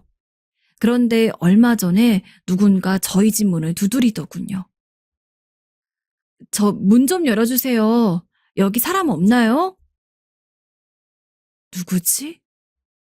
처음엔 찾아올 사람이 없는데 잡상인인가 싶어 의아한 마음으로 문을 열었습니다. 하지만 잡상인이 아니었죠. 마지막에 본 것보다 얼굴이 많이 나이가 들긴 했지만 분명 주연이었습니다. 한눈에 알아볼 수 있었어요. 항상 행복하기를 바라기만 했지 찾아갈 생각은 한 번도 해보지 않았던 30년 만에 만나는 친딸처럼 생각했던 내 딸이 되어주었던 사랑스러운 내 며느리. 세상에, 주연아, 주연이 맞지? 어머님, 네, 맞아요. 어머님 딸이요. 지금은 다른 사람과 가정을 꾸려 행복하게 살고 있는 주연이를 보니 너무 반가워서 눈물이 나더군요. 주연이도 제가 반가웠던 건지, 나이 든 모습에 제가 안쓰러웠던 건지, 예전에 그때처럼 서로를 부둥켜 안고 엉엉 울었습니다. 근처를 들렀다가 저에게 인사를 하러 온 것인 줄로만 알아서 그 마음이 참 예쁘다 싶었네요. 사실 근처에 오더라도 거기 살고 있는 걸 알아도 인사 오기 쉽지 않잖아요. 그냥 모르는 척해도 상관없는 관계니까요. 그런데 그게 아니었습니다. 그런데 주연아, 여기는 웬일이니? 지나가다 들른 거야? 에휴, 참 고맙다. 너무 적적하던 차였는데. 아니에요. 그냥 들른 게 아니고 사실은 어머니, 저 어머니랑 같이 살려고 왔어요. 응? 뭐라고? 순간 제가 잘못 들은 줄 알았습니다. 사람은 듣고 싶은 대로 듣는다고 하잖아요. 너무 외롭고 적적한 나머지 내가 듣고 싶은 대로 들은 건가 싶은 생각에 어안이 벙벙했습니다. 제가 아무 말도 않고 가만히 있자 주연이는 그동안 자기가 어떻게 살아왔는지 이야기를 풀어놓기 시작했어요. 사실 재혼을 하고 자식도 2명 낳고 아이들이 중학생이 될 때까지 나름대로 평범하고 행복하게 잘 살아가고 있었어요. 근데 아이들이 고등학생이 되었을 때 재혼한 남편이 교통사고로 먼저 세상을 떠났어요. 그리고 어떻게든 혼자 힘으로 아이들을 힘겹게 대학 보내고 뒷바라지를 하고 고생하며 살다가 작년에 아이 2명을 모두 다 결혼까지 시켰거든요. 근데 아이들도 가정을 꾸렸으니 이제 부모가 되어 해주어야 할 것들은 아이들에게 모두 해주었다는 생각이 들었어요. 자연스럽게 어머니 생각이 나더라고요. 재혼한 남편이 그렇게 가고 난 후 삶이 너무 힘들어서 어머니를 찾아갈 수 없었지만 그래도 늘 제 마음속에는 어머니가 있었어요. 제가 논을 판 돈을 주연이에게 주었을 때 주연인 그리 생각했다고 합니다. 친엄마는 아니지만 나를 친딸처럼 아껴주는 모습을 보며 언젠가 저를 다시 찾아와서 친엄마를 모시며 살 듯 함께 살겠다고. 제가 늙고 힘이 없을 때 자기가 딸처럼 옆에 있어주며 제게 힘이 되어주겠다고. 그리고 사돈 어른께서도 재작년에 돌아가셔서 이제 효도할 사람이 저뿐이라고 덧붙이더군요. 저에겐 남은 사람이 아무도 없으리라 생각했는데 아니었습니다. 외로움도 외로움이었지만 망설이는 마음이 컸는데 그 말을 듣고 나니 주연이에게도 이제는 정말 나밖에 남지 않았구나 싶어서 마음이 좀 애틋해지더라고요. 그리고 논을 팔았다고 해서 큰 돈이 아니었습니다. 그냥 마음 가는 대로 조금만 했었을 뿐인데 그런 마음을 30년 동안이나 가지고 있었다니 정말 눈물나게 고마웠습니다. 그러나 저는 사실 당장이라도 저와 함께 산다면 좋았지만 주연이가 곤란할 수도 있으니 한번 물어봤습니다. 현실적으로 정리해야 할 것들이 많으니까요. 주연아, 나는 당연히 좋아. 혼자 사니 너무 외롭고 적적했거든. 그런데 네 짐도 있고 당장 들어오면 네가 불편하거나 곤란하진 않을까? 원래 살던 집도 있지 않니? 집은 이미 부동산에 내놓았고 짐 챙길 건 다 챙겨서 이미 싸뒀어요. 어머니가 받아주시지 않으면 어쩌나 걱정했는데 다행이죠 뭐. 그리고 어머니 저 힘들고 정말 쓰러지고 싶을 때 어머니 생각 많이 했어요. 어머니가 늘 잡아주시던 따뜻했던 온기가 그렇게 그립더라고요. 그리고 30년 전처럼 또 저 쫓아내지 않으실 거죠? 저도 이제 20대가 아니라 60을 바라보고 있어요. 어머니랑 행복하게 살고 싶어요. 같이 울어서 퉁퉁 부은 눈으로 당당하게 말하는데 세월이 많이 흘렀지만 예나 지금이나 행동력이 확실하다 싶어서 옛날 생각이 나서 살짝 웃었던 것 같네요. 그 뒤로 주연이가 이 집에 들어오는 식으로 같이 살고 있습니다. 정말 엄마와 딸처럼 자식 없는 서름이 사르르 녹아 사라졌네요. 남편도 살아있었다면 주연이를 참 많이 아껴주었을 텐데 가끔 먼저 간 남편 생각과 아들 생각이 나서 눈물을 짓긴 하지만 예전보다는 훨씬 삶이 즐겁고 행복해졌습니다. 주연이가 하고 있는 일도 있고 해서 평일엔 자주 놀러 다니지 못하는데 주말이면 쇼핑이다 맛집이다 예전처럼 팔짱 끼고 여기저기 놀러 다니느라 바쁘네요. 사실 저는 요즘 스마트폰이란 것도 기능을 찬찬히 가르쳐줄 사람이 없어서 전화 빼고는 쓸 줄 몰랐는데 주연이가 옆에서 친절하게 알려준 덕에 게임도 설치해보고 무슨 회원 가입이라는 것도 해서 메시지도 보내보고 유튜브라는 것도 볼 수 있게 되어서 흘러 이 사연을 알게 되었습니다. 모두에게 저희 딸 주연이 자랑을 좀 하고 싶어서 이렇게 사연 보내봤습니다. 긴 글 읽어주셔서 감사합니다. 철없는 시절에 만나서 서로 성인이 될 때까지 아끼고 잘 살아왔던 남자친구와 결혼을 약속했습니다. 제가 고등학생일 때부터 만났으니 거의 8년 가까이 사귀어 왔죠. 저희는 서로의 인생에서 첫 여자친구이자 첫 남자친구였습니다. 사실 사귀면서 언제나 행복했던 일만 있던 건 아니었거든요. 싸우기도 많이 싸웠고 아마 5번은 넘게 헤어졌을 겁니다. 하지만 정인지 사랑인지 그렇게 헤어지고 나면 어떤 때는 제가, 어떤 때는 남자친구가 붙잡으며 그렇게 저희는 끊어질 듯 끊어지지 않는 긴 연애를 이어올 수 있었습니다. 근데 싸우는 것도 20대 초반까지지 20대 중반에 들어서고 나니까 그렇게 다투고 감정 소비하는 것도 의미가 없더라고요. 아무리 정말 안 만날 거라며 헤어져도 돌아서고 나면 결국엔 자꾸 서로가 생각이 나서 붙잡고 붙잡히고 했으니까요. 결혼을 생각하게 된 것도 사실 그런 일들이 많았기 때문인 것 같아요. 어차피 아무리 싸운다고 해도 난 계속해서 남자친구를 만나게 될 거니까 그러면 차라리 빨리 결혼을 하고 부부로서 지내는 게 낫지 않을까? 남자친구도 아마 비슷한 생각을 했을 겁니다. 그래서 저희는 사실 거창한 프로포즈 같은 것도 없었어요. 흔히 프로포즈는 남자가 준비하고 여자가 받는다는 그런 게 있잖아요. 근데 저는 딱히 프로포즈에 대한 기대가 없었습니다. 남자친구랑 너무 어릴 적부터 알아왔고 연인이기도 하지만 친구인 상태로도 지냈기 때문에 오히려 프로포즈 같은 건 조금 부끄럽고 오글거리고 그랬거든요. 그래서 서로 결혼을 약속하게 된 것도 그냥 평소와 다름없는 데이트 날에 저녁을 먹다가 제가 먼저 아무렇지 않게 꺼낸 한마디에서 비롯되었습니다. 우리가 이렇게 계속 사귀고 있는 거 보면 앞으로도 이런 식으로 지내게 될 것 같은데 그냥 더 늦기 전에 결혼할까? 당신은 어떻게 생각해? 저도 남자친구도 서로가 없으면 죽고 못 살 정도의 불타는 사랑은 이미 연애 초에 사라진 지 오래였지만 결혼해 보신 분들은 아마 저와 비슷한 마음을 가진 사람들이 많지 않을까 생각해요. 정말 꾸준히 결혼 생활을 유지하려면 사랑도 중요하지만 그것보다 중요한 것이 바로 정인 것을요. 제 지론이지만 사랑에는 총량이 정해져 있기 때문에 언젠가는 식을 수밖에 없다고 봐요. 그런데 정은 아니거든요.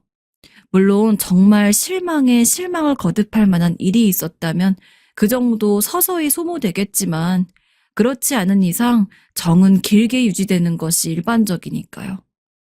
아무튼 그렇게 저희는 서로 결혼을 약속하기로 하고서 어렵지 않게 저희 부모님과 남자친구네 부모님에게도 허락을 받을 수 있었습니다.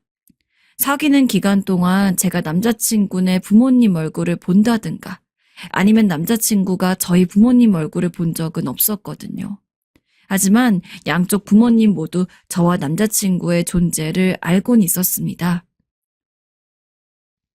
엄마는 어쩐지 네가 그 남자랑 결혼할 것 같더라. 한 5년 정도 사귀고 있을 때부터 생각하고 있었어. 도와줄 테니 잘 살아봐. 심지어 저희 어머니는 제가 남자친구와 결혼을 생각하고 있다고 하자 전혀 놀라지도 않고 이미 예상했던 일이란 식으로 말씀하셨습니다. 그렇게 저희는 누구의 반대도 없이 원만하게 결혼을 준비할 수 있었습니다. 하지만 한 가지 문제가 생겼어요. 저는 절대로 예상하지 못했던 부분의 문제였죠. 이 얘기를 하기에 앞서서 저희가 어떻게 사는지 말씀을 드려야 할 것 같습니다. 저는 집이 잘 사는 편이에요.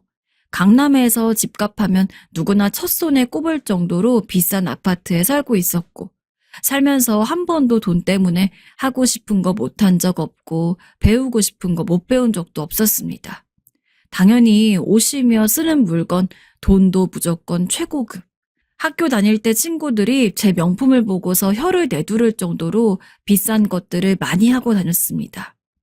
아주 어렸을 적부터 그렇게 살아왔기 때문에 저에겐 이게 일반적이었어요. 친구들이랑 만날 때 그냥 평범한 집안의 친구들이 가끔 용돈이 부족해서 어딜 같이 못 간다고 할 때면 선뜻 제가 돈을 냈고, 한 번은 가장 친한 친구들끼리 해외를 다녀왔었는데 그때 비행기 값도 전부 제가 냈습니다. 반면에 남자친구는 저와는 완벽히 다른 삶을 살았어요. 아버님께서 용달차를 끌고 일을 하고 계셨는데 벌이 자체가 넉넉지 않다 보니 남자친구는 어렸을 적부터 한 푼이라도 아껴 버릇하는 게 습관이 되어 있었죠. 그래서 남편과 연애를 할 때 초반에는 남편이 저의 씀씀이를 따라가지 못해서 힘들었던 시기도 있었습니다. 사실 연애할 때 그런 걸 크게 신경 쓰지 않는다고 하지만 결혼을 할 때는 상대방이 어느 정도 사는지도 중요하잖아요. 근데 저는 오히려 제가 잘 살기 때문에 상대방은 그러지 못해도 상관없었습니다. 그냥 열심히 일하고 성실한 사람이기만 하면 충분했어요. 그리고 한평생 다른 사람한테 눈을 안 돌리고 저와 오래오래 부부로서 연을 이어갈 수 있다면 그거야말로 최고의 신랑감이라고 생각했죠. 저희 부모님 역시 저와 비슷한 생각이었습니다. 나는 네가 우리 집처럼 돈 많고 잘 사는 집안 남자를 만나는 건 바라지 않는다. 물론 그런 남자를 만나면 살면서 돈 때문에 힘들 일은 없을 거야. 하지만 엄마랑 아빠가 이 나이까지 살다 보니까 알겠더구나. 돈보다 더 중요한 것들이 많다는 것을. 엄마랑 아빠는 네가 정말 믿을 수 있는 사람과 결혼하길 바래. 그런 사람이라면 돈이 없든 가난하든 무슨 상관이겠니? 어차피 한 가족이 되는 건데. 돈이 필요할 일이 있으면 우리 집이 도와주면 되는 거지. 남자친구와의 결혼을 쉽게 허락받은 것도 이 때문이었습니다. 8년이나 사귈 정도면 부모된 처지에서 정말로 제 남자친구가 저와 딱 맞는 짝이라고 여기셨겠죠. 물론 저 역시 그럴 거라고 철석같이 믿었습니다. 하지만 막상 결혼을 준비하게 되면서 본 남자친구는 제가 그동안 사귀어온 것과는 약간 다른 면모를 자주 보여주었어요. 우리 결혼하게 되면 당신이 신혼집 해오는 거 맞지? 결혼식장을 어디로 할지, 하객은 어떻게 할지 그런 이야기들을 나누고 있는데 갑자기 남자친구가 저에게 신혼집에 관한 이야기를 꺼냈습니다. 물론 남자친구가 그렇게 이야기를 하지 않았다고 하더라도 저희 부모님께서 어련히 신혼집을 마련해 주셨을 거예요. 근데 어쩐지 뉘앙스가 저희 집이 돈이 많으니 당연히 그런 거 해와야 하는 게 맞다는 식이었어요. 솔직히 저희 집이 돈이 많은 건 맞지만 엄밀히 말해서 그게 제 돈도 아니고 저희 부모님 돈인데 남자친구가 저희 집이 잘 산다고 해서 마음대로 비싼 집을 바라고 그러는 건 조금 아닌 것 같더라고요. 솔직히 한 번도 그런 모습을 보인 적이 없는 사람이라 당황하긴 했지만 그래도 좋게 말해서 이야기를 끝냈습니다. 글쎄, 나도 확실하진 않은데 아마 그러지 않을까? 근데 지금은 신혼집이 문제가 아니라 당장 우리 결혼식부터 생각해야지. 이것 좀 봐봐. 그렇게 그 상황을 넘어가는가 싶었지만 남자친구는 나중에도 비슷한 언행을 또 한 번 제게 보였습니다. 나 당신이랑 결혼하고 나면 회사 그만두고 사업도 하고 싶은데 장모님이랑 장인어른한테 미리 말 좀 잘해줘. 나 마음에 들어 하시는 거 맞지? 라더군요. 막말로 저희 집에 사업 자금을 맡겨놓은 것도 아니고. 그러나 남편은 자기의 말이 아무런 문제가 없다고 생각했는지 그 이후에도 몇 번을 반복했어요. 그때마다 저는 열심히 다른 이야기로 말을 돌렸지만 그런 일들이 누적되고 나니까 괜히 기분이 그렇더라고요. 저기 있잖아. 우리 부모님이 당신 마음에 들어하는 건 맞는데 왜 벌써부터 그런 걸 생각하는 거야? 그리고 사업이라니. 나는 처음 듣는 얘기인데. 내가 너무 예민하게 생각하는 건 아닐까. 남자친구는 별 생각 없이 이야기한 걸 수도 있는데 처음엔 당연히 제가 예민한 거로 생각하고 넘어가려고 했습니다. 결혼까지 생각하고 있는 마당에 괜한 일로 분란을 더 일으키고 싶지 않았으니까요. 하지만 다르게 생각해 보니까 오히려 결혼을 앞뒀기 때문에 더욱더 찝찝함이 남더라고요. 허나 이렇게 이야기하니 남자친구는 벌컥 화를 냈습니다. 나 원래부터 사업하고 싶어 했어. 내 꿈이 사업가였잖아. 갑자기 새삼스레 그래? 내가 뭐 너네 집 이용이라도 할까 봐? 아니, 나는 그 말이 아니고. 그럼 뭐 별것도 아닌 걸로 그래? 결국 혼자 고민을 한다고 해서 해결되는 것도 없었기에 저는 몇 주를 혼자서 끙끙 앓다가 결국 어머니에게 이 모든 것들을 이야기했습니다. 엄마, 내가 요새 너무 고민이 되는 일이 있는데 이게 내가 예민해서 그런 건지 아니면 정말 그럴 만한 일이어서 그런 건지를 잘 모르겠어. 그래, 무슨 일이니? 어머니는 한참 동안 제 이야기를 묵묵하게 들었습니다. 그러더니 제게 한 가지 제안을 하셨어요. 그 제안은 지금 생각해도 굉장히 현명했어요. 사실 지금 네 이야기만 들어서는 정말 네 남자친구가 우리 집 돈을 자기 돈처럼 생각을 해가지고 그런 건지 아니면 그런 의도가 아니었고 아무 생각 없이 한 말인데 네가 예민해서 그렇게 받아들이는 건지 확실하지가 않네. 하지만 나쁜 쪽일 가능성이 아예 없는 건 아니니까 엄마 생각에는 테스트를 해봐야 할 것 같아. 이제 다음 주면 정식으로 상견례를 하잖니. 그동안 너는 남자친구한테 은근슬쩍 엄마랑 아빠가 결혼 준비를 많이 도와준다는 식으로 흘려놓으렴. 그리고 상견례 자리에서 양가 부모님 도움 하나도 안 받고 너희끼리 결혼한다고 해봐봐. 그때 너희 시부모 될 사람이랑 네 남자친구가 어떻게 반응하는지를 보면 알 수가 있겠지. 어머니의 말은 충분히 일리가 있었기에 저는 바로 그 방법대로 시행을 했습니다. 그래서 남자친구랑 만나면서도 은근슬쩍 엄마가 자기 사업한다니까 궁금해하더라. 신혼집은 어느 쪽이 좋을지 한번 봐두라는데? 라면서 정말로 저희의 모든 결혼 생활을 저희 부모님께서 적극적으로 지원해 주시는 것처럼 말을 늘어놓았습니다. 그리고 정식으로 상견례 날짜가 되었을 때 여느 때처럼 웃으면서 식사를 하고 대화를 하다가 제가 대뜸 말을 꺼냈어요. 우리도 다 컸으니 집이면 뭐며 우리 힘으로 마련해서 결혼할게요. 양가 부모님들 도움 받고 싶지 않아요. 저희를 이만큼 애지중지 키워주신 걸로도 너무 감사드려요. 이렇게 말을 하고는 남자친구의 얼굴을 보았습니다. 그런데 남자친구의 얼굴에는 엄청나게 당황스러운 듯한 기색이 역력했습니다. 부모님은 이미 알고 계시는 상황이었기에 덤덤했고 신부모님의 표정은 잘 모르겠더라고요. 어떤 생각을 하시는지. 저는 이 김에 더욱더 쐐기를 박아야겠다 싶어서 저를 애타게 보는 남자친구의 얼굴을 무시하고 마저 말을 이었습니다. 사실 저희 부모님께서 신혼집도 해주신다고 그랬고 이것저것 도와주신다고 한 게 많았는데 여태껏 살면서 부모님 덕분에 정말 부족함 없이 살아올 수 있었거든요.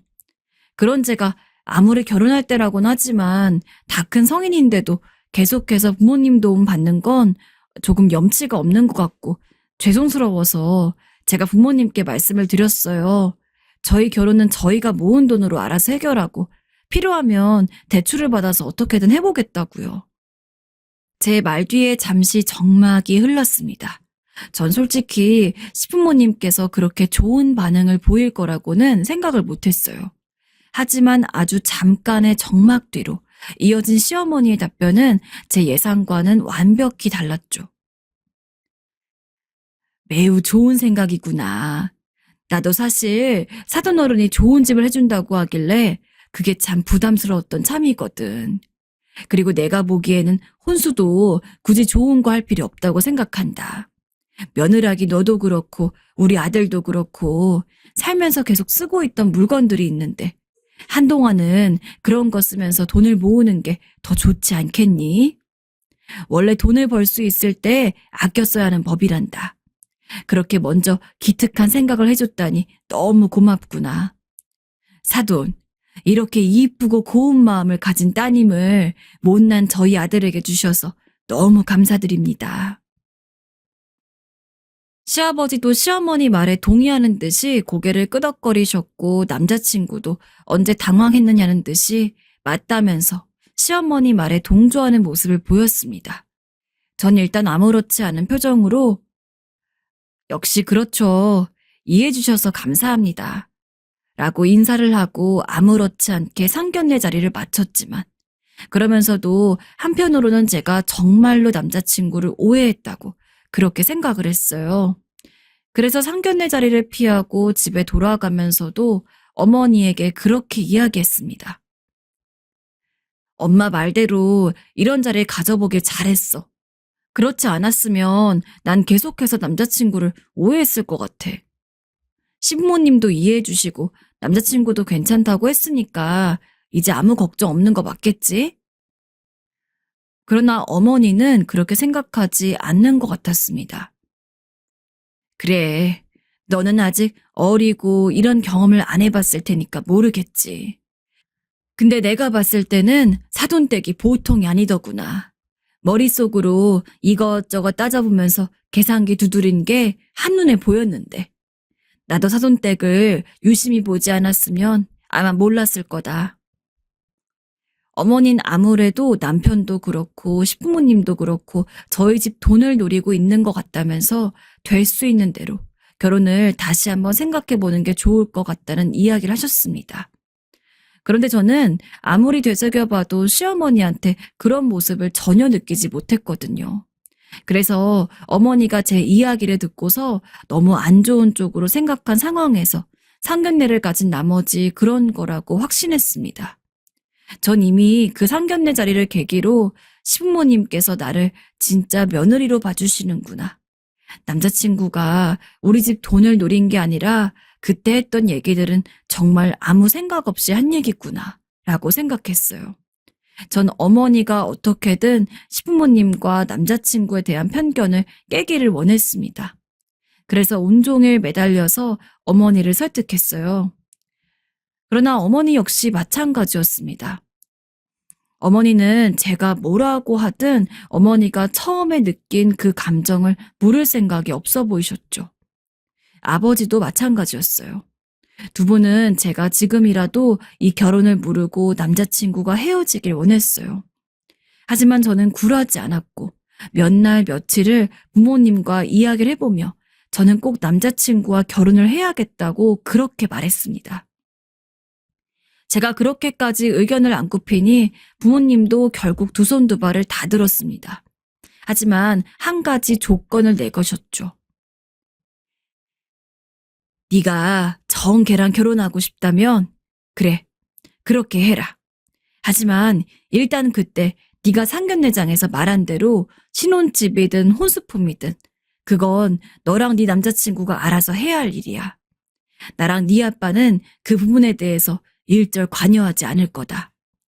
그 상태로 3년간 결혼 생활을 유지하면 그때는 우리가 원래 너에게 해주려던 신혼집을 줄 거야. 단 이 사실은 무조건 너만 알고 있어야 된다. 정말? 정말로 고마워, 엄마, 아빠. 대신 그때까지는 절대 혼인신고하지 말아라. 그 부분은 내가 미리 사돈 어른 댁에 얘기를 해두마. 그리고 다시 한번 말하지만 3년이 지나기 전까지는 우리가 신혼집을 주기로 했다는 것도 네 남자친구랑 사돈 어른한테는 절대 비밀이야.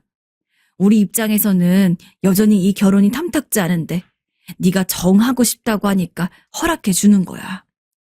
나는 여전히 네 남자친구도 그렇고 너희 사돈댁도 그렇고 우리 돈을 노린다는 생각이 가시지가 않았거든. 그러니 이거는 마지막 시험 같은 거라고 생각해. 전 당연히 저희가 남들처럼 평범한 부부로서 오래오래 살 거라고 자신했습니다. 그렇기 때문에 부모님의 제안에 알겠다고 답을 하고 앞으로 결혼식을 올린 뒤에 저희가 그동안 일하면서 모은 돈을 합쳐서 20평짜리 전셋집을 하나 구해서 살았어요. 물론 저희가 모은 돈만으로는 턱도 없었기 때문에 대출을 좀 받았지만요. 그때까지만 해도 남편도 그렇고 시부모님도 그렇고 아무런 말도 하지 않았습니다. 아유, 그래도 대출 낀 거 참작하면 집 참 괜찮네. 바보 같게도 저는 그런 말들에 휩쓸리면서 역시나 저희 부모님께서 시부모님을 잘못 생각한 거라고. 우리는 아무런 문제 없이 결혼하고 잘 지낼 수 있을 거라고 그렇게 믿었습니다. 실제로 결혼한 뒤 1년 정도까지는 아무런 문제도 없었어요. 남편과 별다른 싸움이 있던 것도 아니고 시부모님께서 저에게 구박을 하거나 뭘 심하게 시킨 적도 없었죠. 그리고 어머니가 말씀하신 대로 혼인신고에 대해서는 미리 저희 부모님께서 얘기를 해주신 덕에 왜 혼인신고를 안 하는지에 대한 닥달이 있지도 않았습니다. 그러나 1년이 지난 시점부터 시부모님의 행동은 귀신같이 달라졌습니다. 예, 너는 시어머니가 이야기하면 빠릿빠릿하게 움직여야지 뭐하니? 평소에는 괜히 시부모가 연락하면 저 신경 쓰인다고 전화 한 번 하지도 않던 시어머니가 하루가 멀다 하고 연락을 해서는 이것저것 잔심부름을 시켰습니다. 제가 조금이라도 늦게 전화를 받는다거나 하면 문자로 욕설이 날아오기도 했고 어느 날은 그런 것들을 남편에게 이야기했는지 남편이 퇴근하고 와서 저한테 너는 우리 엄마가 전화하면 빨리 좀 받아. 엄마가 맨날 화내잖아. 라고 언짢게 이야기한 적도 있었습니다. 전 그 변화를 쉬이 받아들일 수가 없었습니다. 너무나 한순간에 돌변한 것인지라 이게 무슨 일인지 어안이 벙벙했죠. 처음에는 제가 결혼하고서도 그동안 너무 편하게 살아와서 원래는 이게 당연한 건데 받아들이지 못하는 건가 하고 생각한 적도 있었습니다. 그러나 시부모님의 행동은 점점 도가 지나쳤죠. 어쩌다 시부모님 댁에 가게 되면 시어머니도 시아버지도 며느리가 아니라 무슨 가정부가 온 것처럼 온갖 집안일을 제게 다 시켰습니다. 분명 그전에는 제가 와서 설거지를 돕는다고 해도 아이고 먼 길 오느라 힘든데 무슨 설거지야. 너는 저기 가서 앉아 있어라. 라며 극구 만류하고 저를 엄청 대접해 주셨던 시부모님인데 정말 1년이 지난 뒤부터 저는 시댁에 빨래, 청소, 요리까지 전부 도맡아 해야 했습니다. 물론 저도 일을 하고 있었기 때문에 매일같이 시댁에 갔던 것은 아니지만 주말에 한 번씩은 꼭 들려야 했으며 시댁에 들리지 않는 날에도 집에서 반찬 같은 걸 해서 시댁에 보내야 했어요. 도저히 이 변화를 견딜 수가 없었던 저는 하룻날을 잡아서 남편과 함께 시댁에 갔을 때 언제나처럼 제게 집안일을 시키는 시어머니의 말을 무시하고 소리를 질렀습니다. 어머님, 아버님, 정말 해도 해도 너무하시네요. 제가 어머님, 아버님 때 잡일해주러 온 가정부도 아니고 예전엔 저한테 잘해주셨잖아요. 근데 대체 왜 이러시는 거예요? 제 말을 들은 시부모님의 얼굴은 표독스럽게 변했습니다. 그랬더니 그동안 숨겨왔던 본색을 이제야 드러낸다는 듯 제게 마구 삿대질을 하면서 저보다 훨씬 더 큰 목소리로 제게 고래고래 고함을 질렀죠. 네가 뭘 잘했다고 큰 소리를 질러? 너는 시부모가 시부모 같지가 않니? 그래. 그러니까 그렇게 잘 살면서도 우리 아들이랑 결혼하면서 돈 한 푼 쓸 생각을 안 한 거겠지. 너희 집 그렇게 부자면서 어떻게 혼수 하나 안 해올 수가 있어? 좀 쓸 줄도 알아야지. 그렇게 해서 부자 되면 뭐 할래? 말 같지도 않은 말에 할 말을 잃은 상황에서 남편 역시 그 말에 맞장구를 쳤습니다. 사실 너 나랑 결혼할 때 너희 부모님께서 신혼집이며 뭐며 다 해준다는 식으로 이야기했잖아. 내 사업에도 장모님이 관심 두고 있다면서. 그런데 또 어떻게 나한테는 아무런 말도 안 하고 상견례 자리에서 그렇게 혼자 이야기를 할 수가 있어? 내가 얼마나 어처구니가 없었는지 알기나 해? 도대체 이게 무슨 말인지. 이 말은 즉 저를 1년 동안 간보다가 안 될 것 같으니까 본색을 드러내는 거잖아요. 그때는 착한 애, 어쩌네, 효녀네 그러더니 참. 그런 꼴을 보고 나니까 어머니가 대체 그 상견례 자리에서 뭘 느꼈는지 알겠더라고요. 전 그 길로 바로 시부모님 집을 나왔습니다. 그리고 전화를 통해 어머니께 그동안 무슨 일이 있었는지 자초지종을 다 설명했죠. 설명했더니 어머니가 당장 네 짐을 싸가지고 나오라고 하더군요. 그래서 남편과 살고 있던 집에 들어가가지고 제 집만 다 챙겨 나온 뒤 바로 부모님 집으로 행했습니다. 집에 가니까 어머니가 무척 화난 얼굴로 소파에 앉아있더군요. 제가 도착하는 걸 보자마자 어머니는 어딘가로 전화를 걸었습니다. 보나마나 시어머니인 것 같았어요. 이놈의 거지 집안이 어떤지 보려고 돈 좀 안 풀었더니 거지인 이유가 다 있네. 내가 이런 상황 예상하고 혼인신고 미룬 거라고는 생각도 못했지? 이제 내 딸 빌미로 우리 집에 기생할 생각은 꿈도 꾸지 마. 나는 집이 못 살고 가난한 건 상관이 없지만 마음이 가난한 거지 집안은 치가 떨리니까.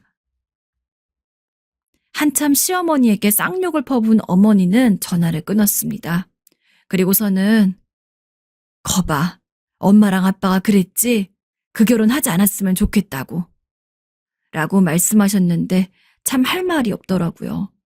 제가 봐도 제가 미련해서 그런 수작 하나 못 알아보고서 제 발로 지옥불에 걸어 들어간 거나 다름없었으니까요.